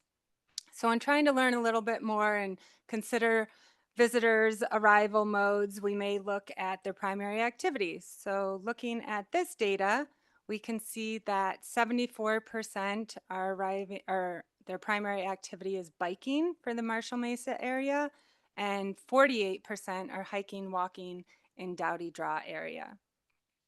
We also may be interested in where visitors are from, so we can see that system-wide, 58% are from Boulder within the city limits, and at Marshall Mesa, 44% are from Boulder County outside city limits, and 56% are from outside Boulder County in the Dowdy Draw area. So looking at just a couple of these can be really helpful if we're trying to dive a little bit further into multimodal transportation, as we know this is a topic of interest, but we also have numerous other POVES data sources that we can look at to gain a little bit more of an understanding. So we can look at site characteristics, and we know from our most recent survey iteration that close by access is extremely important in deciding where individuals want to recreate. Also, facilities and services. Did our visitors use parking lots or bike racks or maybe the equestrian parking? Motivations, system-wide and in both Marshall Mesa and Dowdy Draw area. We did see that physical fitness are the top motivations, and then trip length might as well play into visitors' transportation mode decisions. So these are some great data sources from POVES, but at the same time, we might need to consider some other factors as well if we're looking at multimodal transportation. So potentially looking at traffic or transport mode connectivity, bike lanes and paths. Are there safe ways to be able to access the trails or the destinations that they are going to? So some of these factors, of course, are out of open space and mountain parks' hands, but we really do want to emphasize the importance of really fully and holistically evaluating these various components at a site and what we can and can't control and how our actions may or may not impact individuals' decisions. When we dive into crowding, we learned that just under half, 45% of respondents, said they felt not at all crowded on the trail. And 8% of visitors felt moderately or extremely crowded while on the trail, and another 14% felt somewhat crowded. The most prominent reasons for feeling crowded are displayed in this word cloud.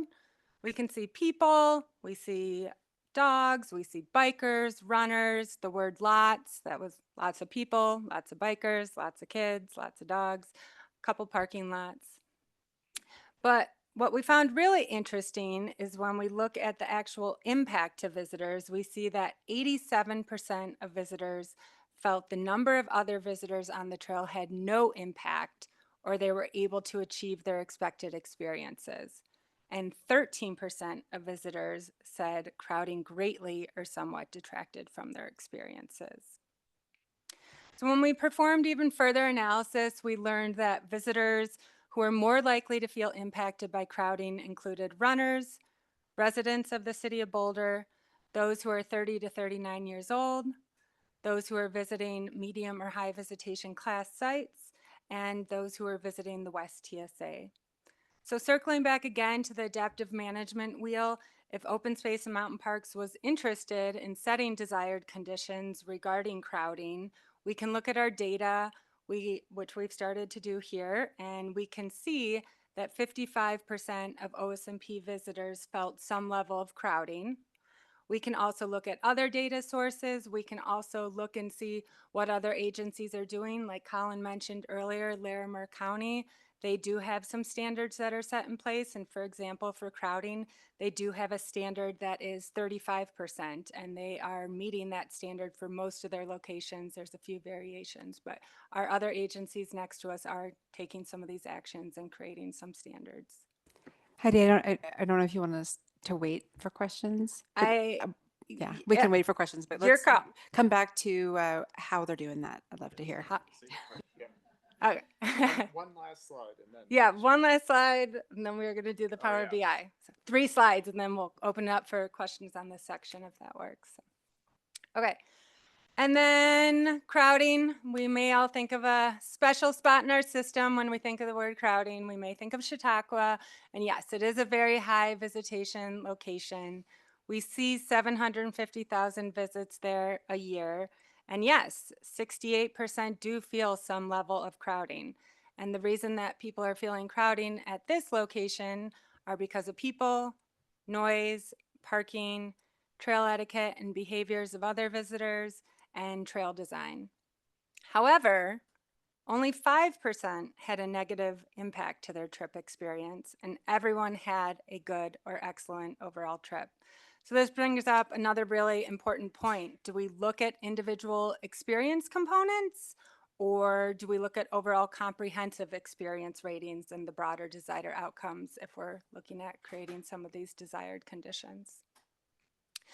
Definitely worth further discussions, and also to complement this, we are in the midst of POVE's 2024 data collection, and in that questionnaire, we do have a question bank having to do with crowding and conflicts, so we will have even more additional data for further discussions with that.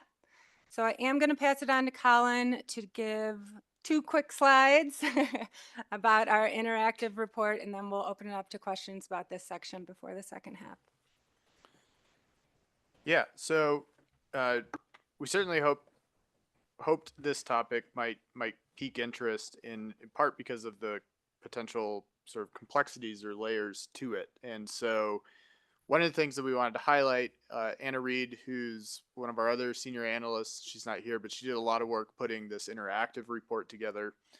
It is now available on our web page or website. I don't know if it's yet linked on the reports webpage, but it will be very soon.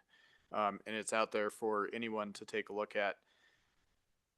What is being filtered here isn't so important is the fact that this format does allow you to interact with the data. You can select some cross filters below and see how some of our questions around crowding perception and crowding impact and overall experience change in response to some of the other cross filters down below, such as primary activities, residents, age, trail type, and visitation class. So plus there are many other themes covered in this interactive report, and we definitely want to encourage people to check this out, sort of do their own self-guided analysis, maybe answer some questions, probably come up with some more, but this is also part of our effort to just sort of keep this as an iterative process of circling back. So with that, we will go ahead and pause for any sort of questions about post before we get into the visitation estimate.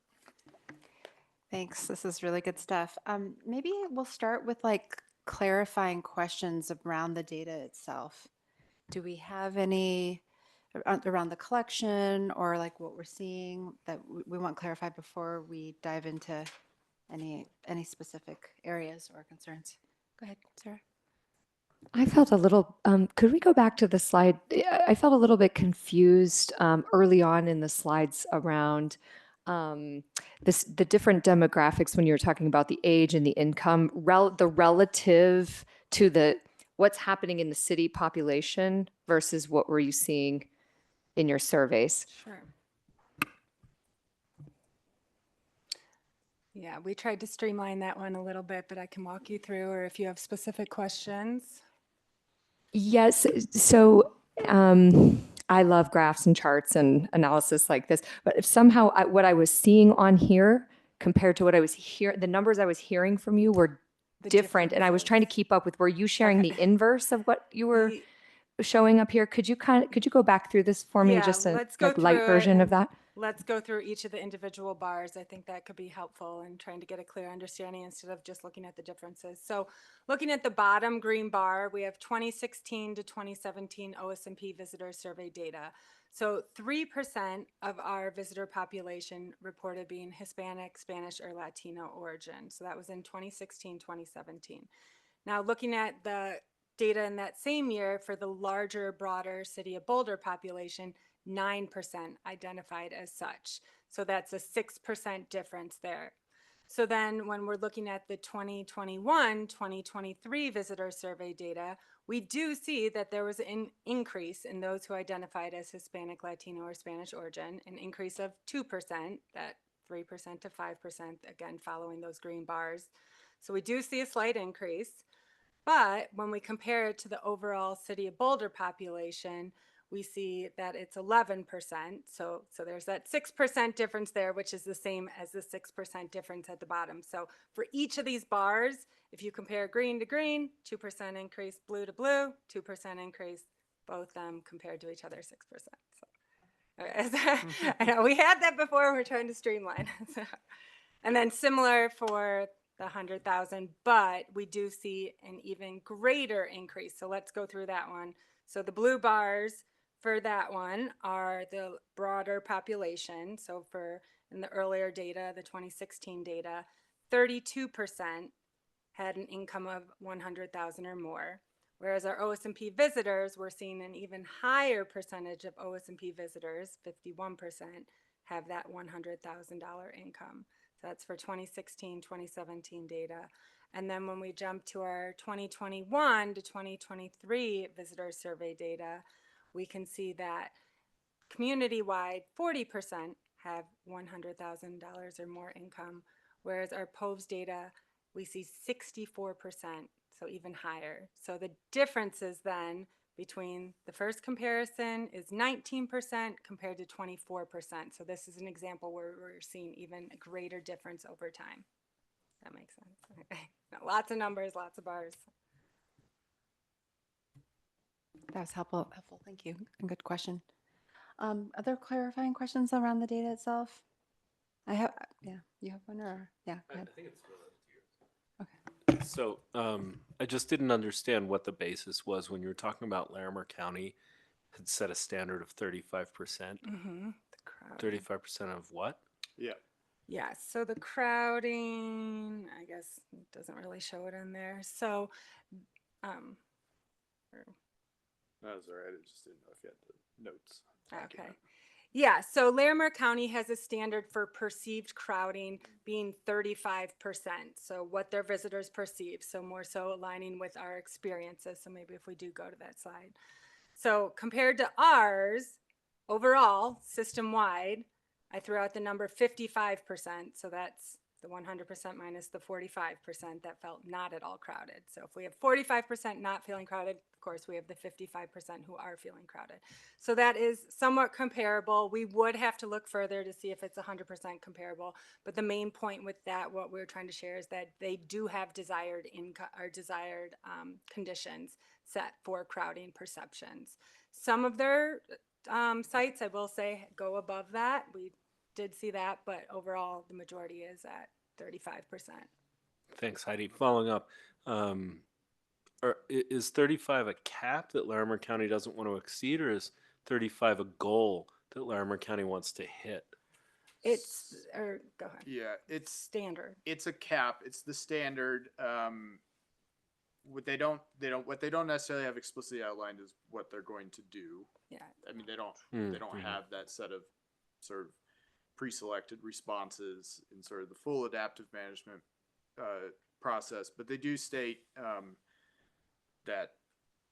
that is, if they go above that, they consider there to be an issue that they want to address. Okay.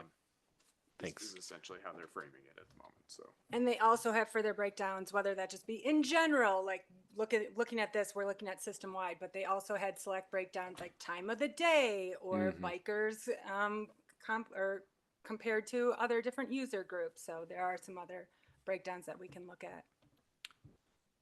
I'm curious what the ratio of visitors to miles of trails is, ours versus theirs, because we have so many visitors and we have a finite number of trails.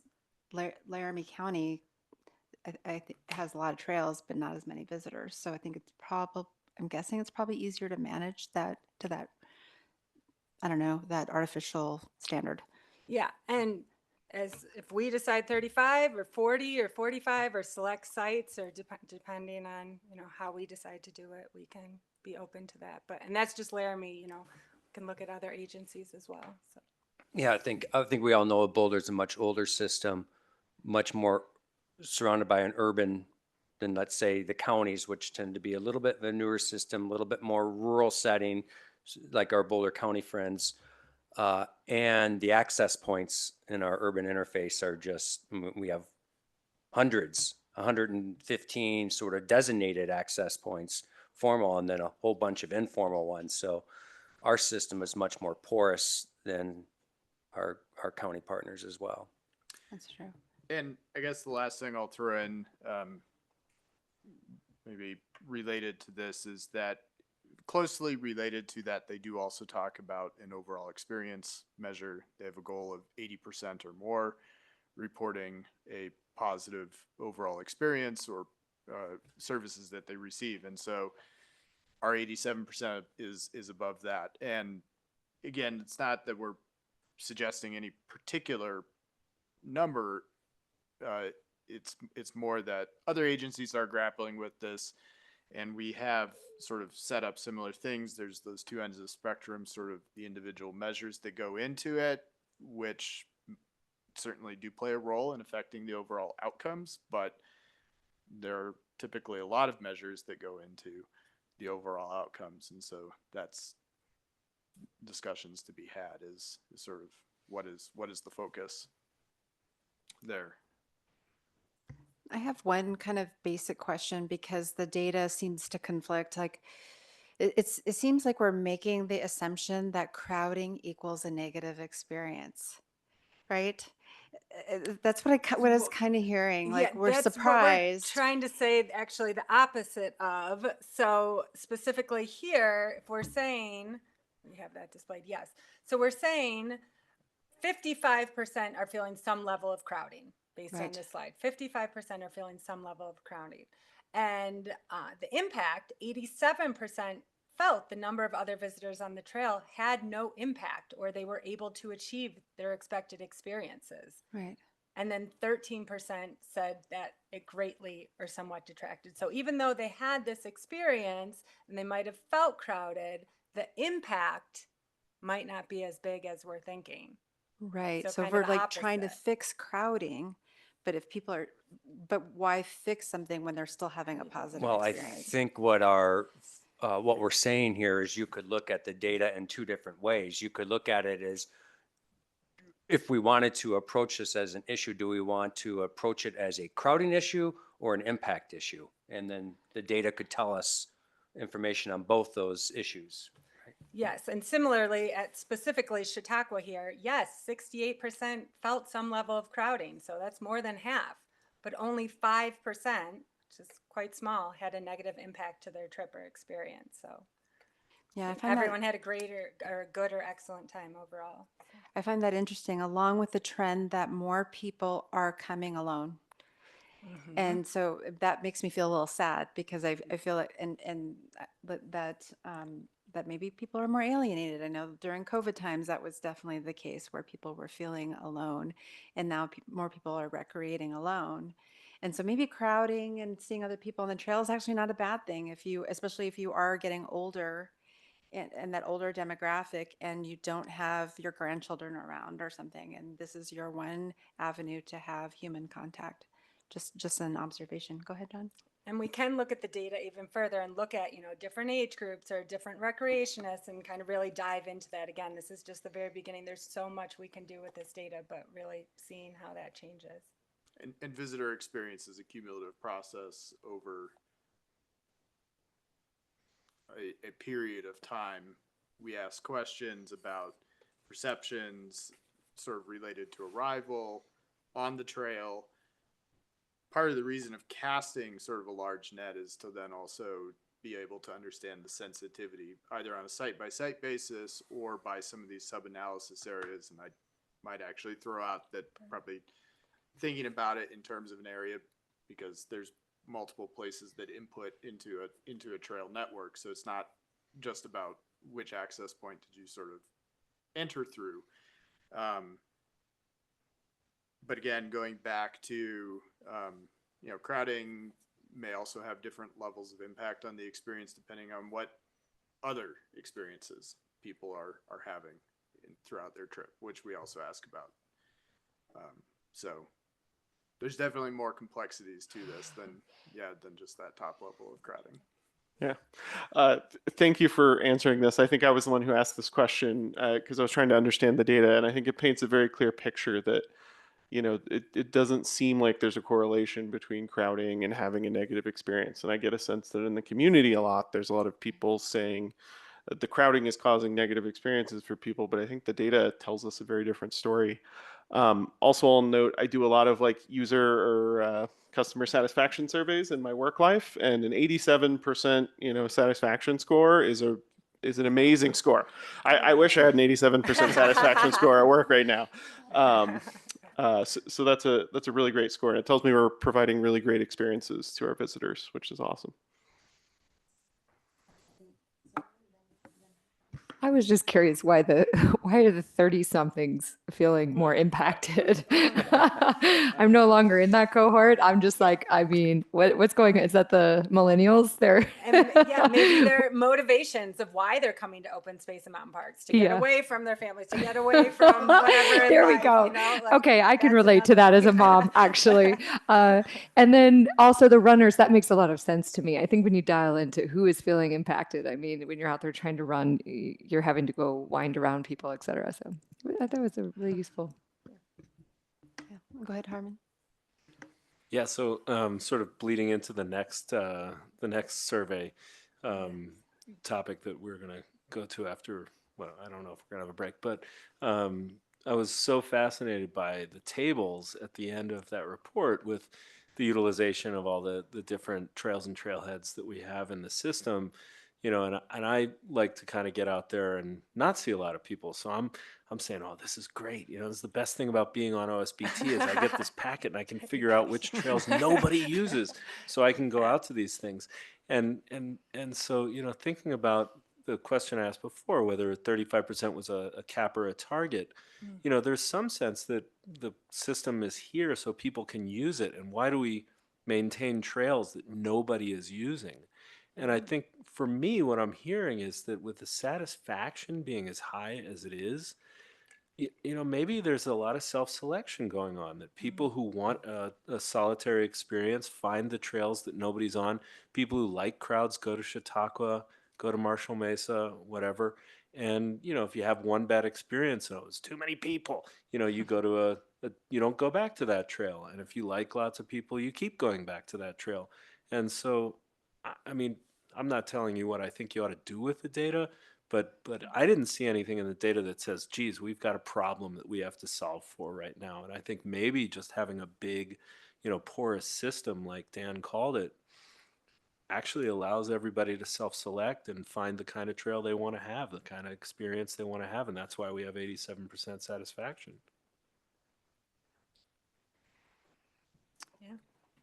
I just wanted to comment on the Power BI um, link that you offered, and um, it's excellent, by the way. If you ought to like play around in here. I was wanting to see like what the demographics, how much are they unsatisfied or feeling crowded and all of this, and you can pull it up by the demographic, or you can pull it up by the activity, and you can really drill into it into this interactive report. And like, this is really slick. This is really, really good stuff. And I hope that when you are, I mean, I know you are making hard decisions around adaptive management, that you're using this data and drilling into it. But it's really good stuff. You could totally geek out on this stuff. I did. Yay. We like it. I'd like to just ask some questions about the data itself. Um, and you all spend a lot of time on this data, collecting it and analyzing it. And I know that you're using this data to help make decisions. Just observations. I mean, the part about the children also makes me sad, because I think those kids need to get away from their screens and get out more. And so I would just love to, and even though we're not seeing like a problem, but I'm just seeing like we're a very affluent community, but only 6% of the groups have children. And I get it, they're in school a lot of the week, but on the weekends, are we making it possible for them to get there? And if you're bringing 3 kids, you probably are going to have to drive a car and find a parking space. So those are just the kind of things that I would focus on, is like, how can we bring more kids in? Because we know that getting them out into nature builds our future conservationists. And so the more that they are exposed to it and enjoying it, the healthier they are, the more that they can contribute to conservation in the future. So that's one observation. And I'm glad that was your first example. Other examples around dogs. It's so interesting that 35% of people brought their dogs, their dogs with them. And it's clear, I don't actually know what the dog per capita ratio is in Boulder, but I'm sure it's really high. It's like probably higher than children, really. But I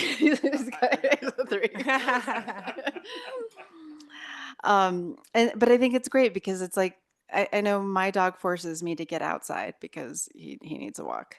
So we're kind of like separating that statistic out, because their primary activity is to exercise, to be with their dog, versus like the hiking. They're going out there to hike. If I leave to go for a hike without him, like, he doesn't forgive me. It's like, it's just like not okay. So yeah, I feel very guilty hiking without him. But he stays on leash, by the way. But yeah, and just the data is just interesting. Like, there's some discussion about displacement due to dog conflicts. And, I just wonder, when we look at adaptive management, do we consider opening more trails to dogs, or somehow dispersing the concentration? Because I know that everybody has their favorite trail, and the places where they take their dogs is probably right next to their houses. But are there ways to kind of disperse the you know the places where people take their dogs? Maybe the answer is no, because they're always going to use the one that's closest to their house. But yeah, just an observation. And then I wanted to touch on a little bit of um, the alternate mode piece of that. And if of course, if you live next to open space, you're going to probably walk there, right? I certainly hope that you don't drive there. But so I saw that in the data, where whereas with like Wonderland Lake, there's a lot of homes that are nearby, and like Cragmore and Lehigh, there's just a lot of homes there. But if you go to a neighborhood, or if you go to a system that doesn't have a lot of houses, and some examples are Boulder Valley Ranch and Marshall Mesa, they don't have a lot of houses near there. But what's interesting is that there are a lot of people who still, especially when you combine the walk, bike, run numbers together, you're seeing high percentage of people using alt modes. In Marshall Mesa, it's 52%. But what's really suspicious to me is that Dowdy Draw is only 8%. And those are two places that allow for biking, and both places don't have homes nearby.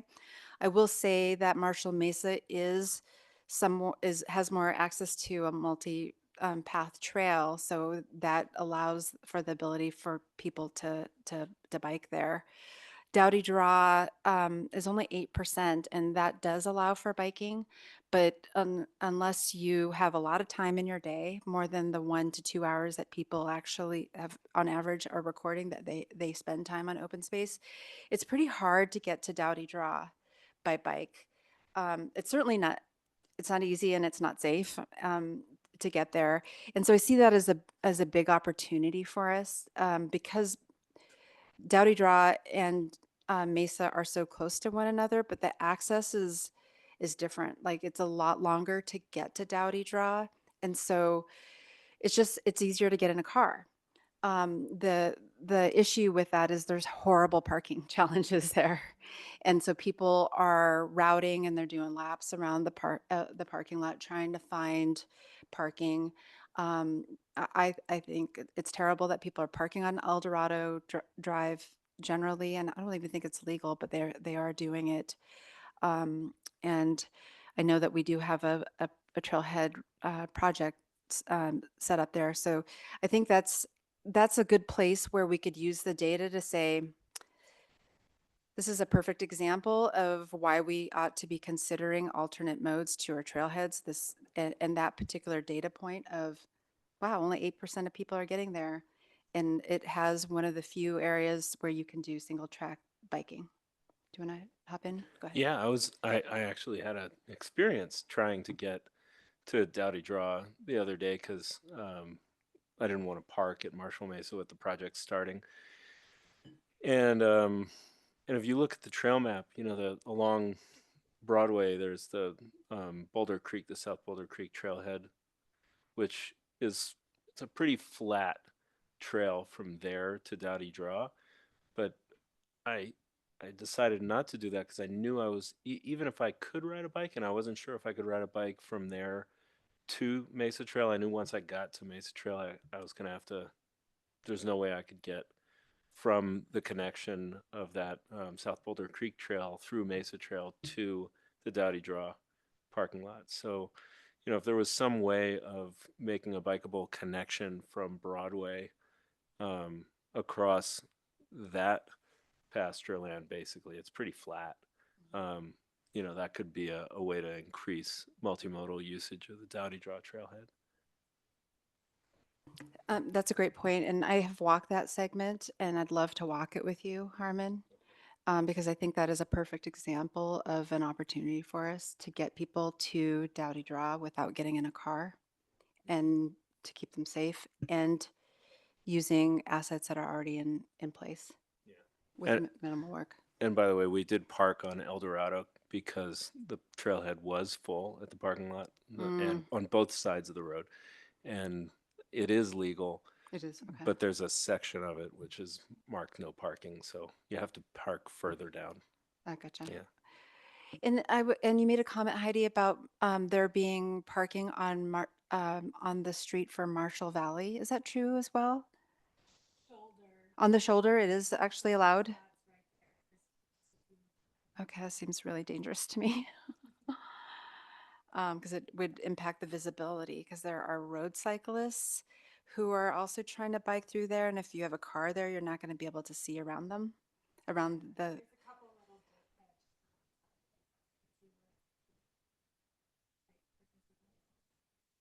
Yeah.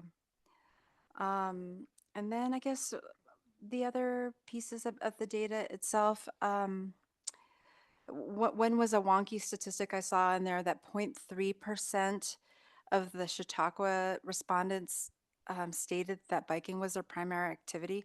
Was it that day? Because we know that it's not allowed there, and I've never seen a bike there. But why would point? Sometimes can be misinterpretation when we're asking about their primary activity for the day. Maybe they did go biking earlier. in the Okay. day. Yeah, so there are occasionally some little bits of data. Okay, that stood out to me. And then, and this dovetails into visitation, but you mentioned it in the pose because this is based on your survey, like on-site survey of folks, and relates to their pre-trip planning, and whether they used Cotrex and or some other all trails software to figure out where they were going. I was just wondering, do you use or do you sleuth like Strava data or Cotrex data to to see like where people are going and what they're recording as what they're doing? Do you sleuth that data at all? I know Jeff's like, I always pick on Strava people. Those runners, I mean, they're like the running down the hill yelling for you to get out of their way because they yell Strava, Strava, I got Strava, and I'm like, they didn't have a good experience because I'm slow. Because I'm slow, and they're upset that I'm slow and I'm in their way. The short answer is yes, we do keep track of and look at those data sets. We do have, there's a product called Strava Metro. We definitely look at that.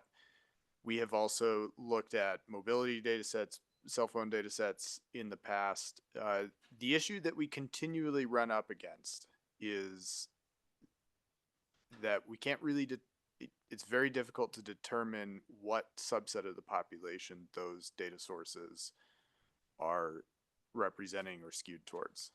Strava is likely a platform that biases towards, of course, people who are simply interested in recording their activities for one reason or another. And the short is, we don't always have a clear answer. We've tried to do comparisons to some of our data to try and understand it. It's sort of, we know it's not sampling at the same frequency, but is it consistent at least across the landscape? It isn't always in that case. So we often are looking at them. They sort of inform, they have been helping inform some of the areas that we go look at. So some of the bike assessments that we've been considering, like bike speed assessments, that sort of thing, some of that has been impacted by some of the Strava Metro data. So it's promising, but it's not quite there yet, and we just can't put any sort of error rates around it. Harmon introduced me to Cotrex when we went on that bike ride for North Sky with Jeff, and so I started using Cotrex, and I went for a hike in the Shanahan system there, and a friend of mine who used to serve on this board, was the chair of this board, asked me to not record it because we were going on an undesignated trail, and she wanted to make sure that it didn't get closed. So I thought it was just really interesting. I was like, I don't think they're using the data for that. And like, oh, don't you dare, Michelle. If you're the person who gets the social trail closed and it's a well-worn trail, I don't. But it's, yeah. Actually, I promised her to look into that one. But it's a very well-worn, established trail, and so she's like, "Don't you dare record this." And I did, and then I suddenly stopped. And I was just like, oh, maybe I shouldn't be doing this. But I think it's just a place where it's data, I guess. And I assume because it's a Colorado app that you could access demographics. Go ahead. Back to the topic of families and engaging kids on the trails. I was curious, first of all, is there an exchange with Parks and Recs so that there can be some crossover to understand where our families spending their time? Is it just that they're not spending time on the open space, but they're technically in the parks? good question. So this is specifically oh gosh, sorry. Yes, this is specifically open space and mountain parks data. So we do not have data from Parks and Rec included in this. So yes, families may be more likely to go to a park with a playground or a soccer field or, Okay. so we don't have that. Yeah. And then kind on along similar lines, where are the families with children spending their time? Are there key trails or areas where we're seeing a concentration of that? We do have some data stating that it's more medium and high use locations, so busier locations as the reasoning for why. Can't exactly say that, but we do see that it is busier locations. Maybe those are trails where education outreach have had programs before and they're more familiar with, or if we're seeing a higher amount of first-time visitors, maybe that's why they're going to the more popular locations or arriving by vehicle. So if there's a parking lot there. If it is a goal to engage kids more and to get them out from behind their screens, et cetera, assuming that they're behind their screens, it seems like those areas of higher concentration for families and children could help us to understand, and the types of activities that people are engaging in could help us to understand what those families are looking for. It could also give us a point of reference for where education or outreach might be most beneficial to draw people deeper into the system or to new areas. And then also tying into the signs, as we're looking at the signs, we talked about this a while back, a few meetings ago, whatever those behaviors or characteristics or other, whatever we can pull from that data, it could help us to understand what people might be looking for on the signs. If there were an indication of where else could you go that would be similar to this. I'm just thinking about that community engagement and the family and the children piece, using data for that to help increase that number seems like a really good use of this data. Yeah.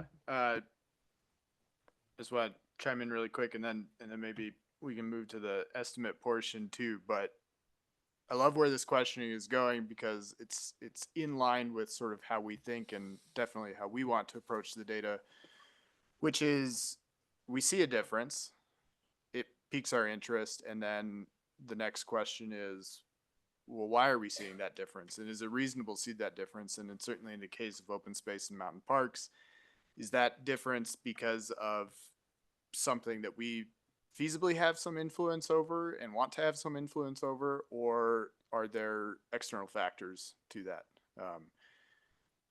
Prevalence of other activities that youth engage in that are simply not open space. And so that's very much the next step.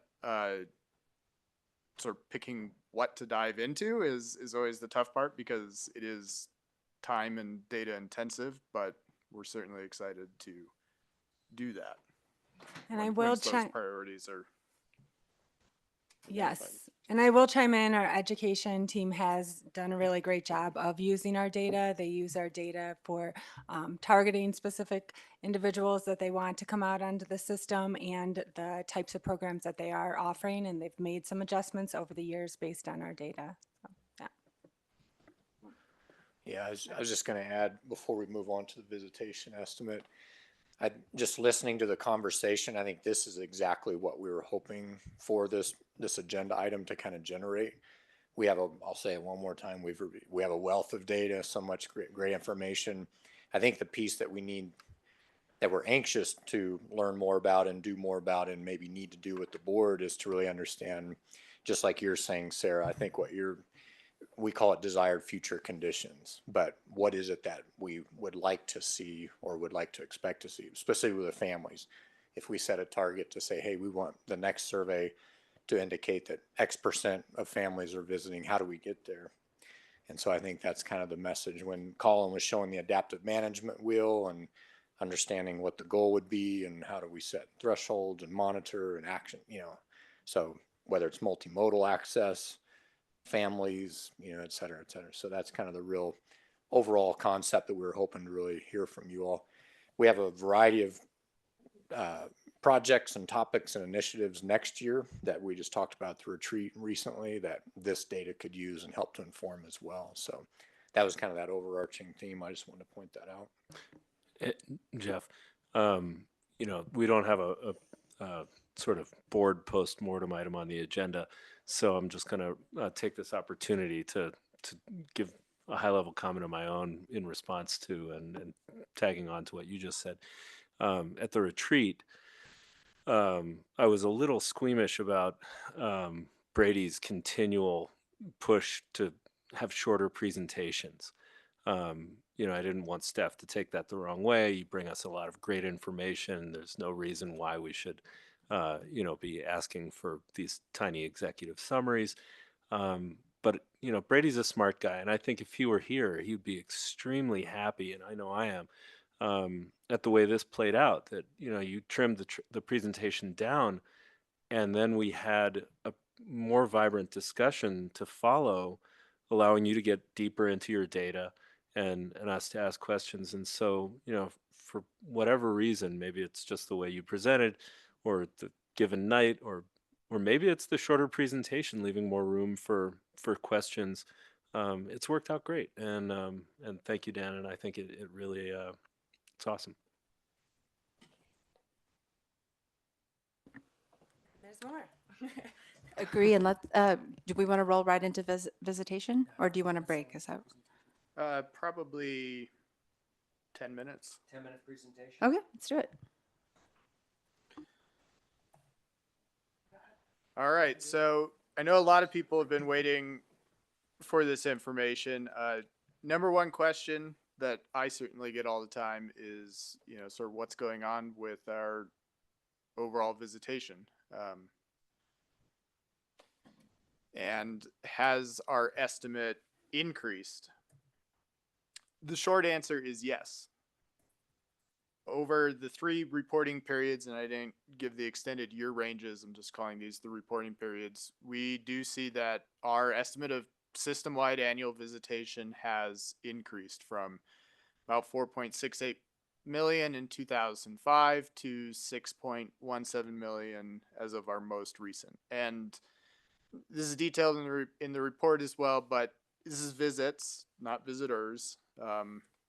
Each time somebody goes out for a different outing, that's sort of how we register a visit. And there's a gradation of those from a couple times a year, first-time visitors, to, of course, people who go out many times a week, sometimes a couple times a day.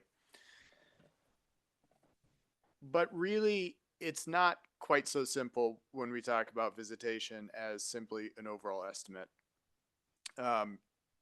Each of these reporting periods has also expanded to include larger monitoring networks. That is a result of various factors. We acquire new properties, we build new trails, we also simply develop a better understanding of how people are accessing our system. Simple things like GIS technologies have really played into that, allowing us to get a much better inventory of all the places where people are crossing our boundary. And accessing open space, which is, of course, this very porous system around the city. That map on the right-hand side, all those locations represent monitoring locations. So there are 193, I think, as of this last iteration. They are symbolized there from very low access points in sort of the darker shades of blue to very high in red. So you can see that visitation classes are distributed across the system. The Western TSA is pretty dense there with access points, but there really is quite a variation of ways and locations that people can access the system. So when we talk about this in a monitoring sense, one thing that we can do, and this is the first time that we've been able to do it because 2017 was the first time that our entire estimate was built on on-site data collection using trail counters, direct measurement at every location. We were able to repeat assessments for 163 locations. Those are those green bars on the graph there. the largest parts of the bars, and those are what we called our retained locations. We can see that that increase is a little bit less than the overall change that we showed on that previous slide. So about 3.4% increase. And the rest of that is made up from 33 additional locations, which contribute about 684,000 additional visits. We did remove a couple. I tried to detail these in the report. There was one major one. It was on a what used to be called Greenways. Had some methodological and operational challenges. We counted a lot of things besides visitors with that counter and just had difficulty making it work. But those green retained locations, that's really sort of the direct comparison that we think is pretty helpful. The other way that we were really excited to start looking at this is through the lens of management area designation. So this was a concept that was introduced in the 2005 Visitor Master Plan. There are many goals with this range of management areas, but one of those is a gradation in visitation levels and visitation density from lowest in habitat conservation areas to sort of the highest level of access and permissible activities in passive recreation areas. Some of these numbers in terms of acres change over time. They've probably already changed because of some of the new properties that have had a designation applied to them since earlier this year, but the magnitude hasn't really changed that much. If we look at passive recreation areas, what's interesting is those represent 13% of our land area, but over half of the visits that the system receives.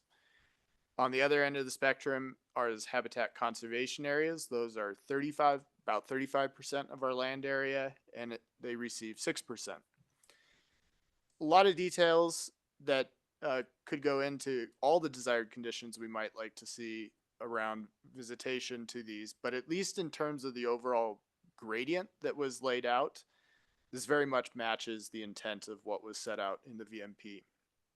Another way to look at this is sort of what I was calling a density ratio, which is number of visits per acre. And if we sort of set habitat conservation areas at 1, then what we're seeing is passive recreation areas are receiving about 27 times the level of access or use that an HCA is. So it's not to say take our eyes off of visitation to HCAs by any means, but there's a pretty distinct difference there between how those. And then natural areas sort of falls in the middle. It's maybe a little less clear what all the intent is and where it should fall closer to HCA or passive rec. In this case, it's currently falling a little closer to HCAs in terms of density. Not the only measure by any means, but pretty revealing result there. And then the last slide that I want to highlight in relation to visitation is we have a lot of locations to assess, so we aren't able to permanently install counters at all of them, but we do have a number of what we call continuous count locations. Many of these we brought online around 2020. The main point here is this is just a select few. There is variation from year to year. Sometimes it goes up, sometimes it goes down. 2021 was one particularly high year, right? That was during COVID. Many of our partner agencies saw similar results. Many of our surrounding agencies also saw a pretty stark decrease in 2022 when a lot of pandemic restrictions started being lifted and presumably people re-engaged with some other things, and it's since gone back up. So these are what's really going to start giving us those long-term trends and being able to sort of filter out that interannual variability, really pretty similar to what Will was talking about too in terms of discerning the long-term trends from some of these short-term measurements that we do. So that sort of leads us to what's next really for all of this. We've been able to talk about a little bit of this so far. In the background, and something that you might not always be seeing on the output side of things, is in the past couple of years, the number of data summary requests that have come to us has really increased, and We're super grateful to project management staff that are coming and asking us about visitation conditions as inputs to evaluating project designs. Another big change that I mentioned is we've transitioned from discrete sort of data collection efforts to ongoing annual monitoring for both our surveys and our visitation estimate program. And then super excited to hear that people are interacting with these interactive reports. We know written reports can be lengthy. They also don't always cut up the data in every way that everyone's interested in seeing. And we probably use those interactive reports as frequently as anyone on our side too when we get data requests. So we really want to open up ways for everyone to have access to this. And that's because it seems to be largely confirmed in here, but we do think that taking a data-driven approach to visitation management has a lot of benefits. Our goal is certainly to develop as solid of an understanding of how our spaces are being used as we can. In large part because we think taking this more data-driven approach allows us to be more proactive in the decisions that we're making as opposed to reactive once an issue becomes so large that it's sort of apparent to everyone that it needs to be addressed. And a big part of that is we also feel that, you know, making these data available to stakeholders is a big component, and that can be other staff, the public, the board, so that it can help generate some of those questions. Again, you see a number, it's different than what you might expect. You can maybe dive a little bit deeper, maybe get a few insights, come back to us, ask us some more questions about it. We can dive deeper, maybe pull in outside data sources and really try and figure out what's going on. So I think we had some of these. You've already answered quite a few or asked quite a few of them, but certainly if you have any more, we'd love to answer more. Okay, so specific to the visitation data, questions or comments about the data? If you need time to think about it, I'll. I'm good. Okay. Question out. Okay. Okay, go ahead, Harmon. I really was impressed by the granularity of it. You know, the time of the year, the time of the day, you know, just to really understand when are our facilities, you know, when are the trails, when are these places that are part of our system seeing usership and visitation. And yeah, it's just a wealth of stuff to know.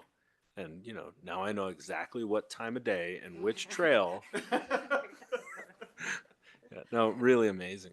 So thanks. And I think from the methodological perspective, I like the approach you're taking with this 3-year cycle. You know, so you're not burying yourself in, you know, having to have too many monitoring stations operating at all times, but you know, the concept of randomizing each of those sections over 3 years and doing a third in each year seems really sensible. So, well done. Thank you. Thank you. Did you have something, John? To your comment about the crowds and wanting to avoid crowds, I told before while we're having dinner, I told Jeff about this trail near Moab that is very underutilized, and it's the place to go when aspens are popping. And I did not tell him where that trail was because I wanted to remain a secret, especially during that time. Jeff, do you think one day you might become good enough friends with Michelle that she'll tell you? Cotrax. Well, you know, I'm anti-Strava, so. Cool. Well, I do have one sort of observation about the data, and goes back to what you're saying, Colin, about the visitorship and how that sort of like is distributed, you know, across our different management area designations. I personally think that we should use the passive recreation designation more often. And because that's, you know, what it's meant for. I think we shy away from that quite a lot. but I think that we should use that designation more often.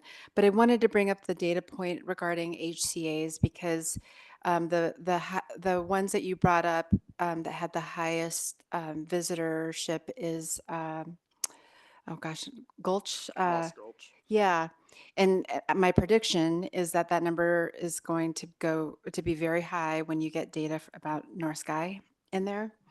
And because the North Sky, as we all know, crosses HCA. So we're going to see those numbers increase a lot. And, we were all sitting in this, I think in this room mid-June when we were talking about the 36 Bikeway, but many people in the community took it as an opportunity to talk about their fears or perceived fears about conflict on North Sky. And mind you, this was before the trail actually opened. So I'm glad that you're collecting data. I'm going to be interested in what that data says after a year that it's been opened. And I also just want us to remember that we put that we voted to put that HCA there. I know the decision was made earlier, but we all voted to designate that area as an HCA. And so when we look back at that data, I want us to know to not use that against ourselves because it was designated as an HCA, knowing that there was sensitive wildlife habitat there, and we put a bike trail right through it. Um, and um, and so when we see that data come up, I know that that is going to be something that that people sort of hone in on, but I just want to remind the community that that was a very deliberate decision. It was a long process, but that's how I see this data being relevant for us when we review it the next go around, because North Sky will be part of the data set, and I predict that it will be high enough to make it in the high use category. Yeah. Any other questions on the visitation data or comments? Okay. Yeah, I think that was pretty thorough. Thank you. All right. Great. Thank you so much, y'all. This is wonderful. That Thank was you great. all. That was- Thank you. I do have a couple of minutes, maybe a minute of brief announcements. As part of the director verbal updates, just want to make you aware, and you probably noticed in your three-month rolling calendar that some of these items are fluid, and we try to base on the appropriate timing to bring an item. Such is the case with an update on the South Boulder Creek Flood Mitigation Project. 8 months ago, we were thinking this December would be a great time. We're trying to align it with the 90% design of the project, which means that we're getting fairly close to going out to bid on that project. Not we, but the city. It just turns out that it's pushed out further than we thought. So right now we're thinking solidly Q1, and we have it down for February right now, but we're going to base that timing and when we think it's the most relevant in terms of the timing for when we the city might expect to be digging some earth out there. And it just looks like all of that's being pushed back a little bit. So that's a little bit of the reason for why we're pushing that item back for you all. So just a heads up, it's nothing more than that. Second, just a reminder that on December 10th is our annual prairie dog management update to the public. And we are going to be providing both an in-person and then a virtual option for that. So it will be at the OSMP Hub, and all of you are welcome to attend, either virtually or in person. But we will be back in terms of a written memo in February, just recapping that event as well as previewing our management activities upcoming for everything prairie dogs for 2025, and you'll get that in February. And finally, or a couple more things, Boulder Falls. I don't know if you've heard this week through the news, but there was a rock fall in that area of near the trail, and we have closed the Boulder Falls site. One is we're not sure if we're going to have more of that event, so we want to see how stable the situation is out there. And then we also did have some damage to some infrastructure out there. So for right now, the site is closed for safety reasons and to kind of do an assessment of what we need to do out there. But just wanted to alert this board to that effect. And then also just let you know that the remediation effort is well underway for the coal seam mitigation efforts that the state of Colorado is doing. And in conjunction with that, I want to alert you to an activity happening on November 23rd from 12 to 4 at the trailhead area. There's a the Marshall Touch a Truck and Toy Drive being co-sponsored. It's an opportunity to bring the kids and see some heavy equipment, but more importantly, to donate an unwrapped new item that could be used for a toy drive. So just want to do a little plug there for the 23rd of Touch a Truck and Toy Drive event happening out at the trailhead. But CBS News, I don't know if you caught that, but did a pretty nice piece on the activities happening out there and why, and that recently just came out a couple nights ago. So, yeah. And I think that might be it. Yeah. A quick that's it for question, Dan. Yeah. Is there a good place to actually observe the coal seam remediation? I would say what do we call it? The temporary access trail that we put Yeah. in. So if you would go to and park at the park and ride and walk the temporary access trail, skirts right around the site. So you could see the actual remediation activities from there, you think? Yeah, absolutely. Okay, thanks. Yeah, they're down about 30 feet. And where are these trucks going to be that the kids can touch? Are there going to be where I know it's more about the fundraiser, but if we want to get kids out there and see what's going on, because there's not really any places to park. Yeah, it's just kind of a fun event that's kind of come together for the community. It's basically going to be in the old trailhead location. Oh, it is? So Okay. they're just going to open the gate and literally folks can come up into the area that's graded there where the equipment is staged. So basically where you used to park at the trailhead, so to speak, is where it's happening. So park So at the CDOT you'll be able to park in the lot. CDOT park and ride lot. And walk across. Yeah, I can't remember if the contractor is going to allow a little bit of parking up in that area just because it's a big open staging area now. But yeah, that's where the equipment will be. And I would add too, if you ever go up on like the community ditch trail above Marshall, you can also see down into certainly the interim temporary trail. You can look right over. But if you're up above too, you can kind of see down in a little bit more in terms of your question, Harmon. So Thanks, I'll go check it out. and the news article that Dan mentioned, they actually had a helicopter do some flyover. So if you look at CBS 4 Marshall Mesa, you can actually see bird's eye view of how deep and stuff. So That's cool. And then I just want to channel Brady here and thank staff for having an in-person option for the Prairie Dog annual management meeting. I know that was a tough topic and you're making it happen. So thank you for doing that. Okay, if there's nothing else, I'm going to say that the meeting is adjourned at 8:44 p.m. Thank you.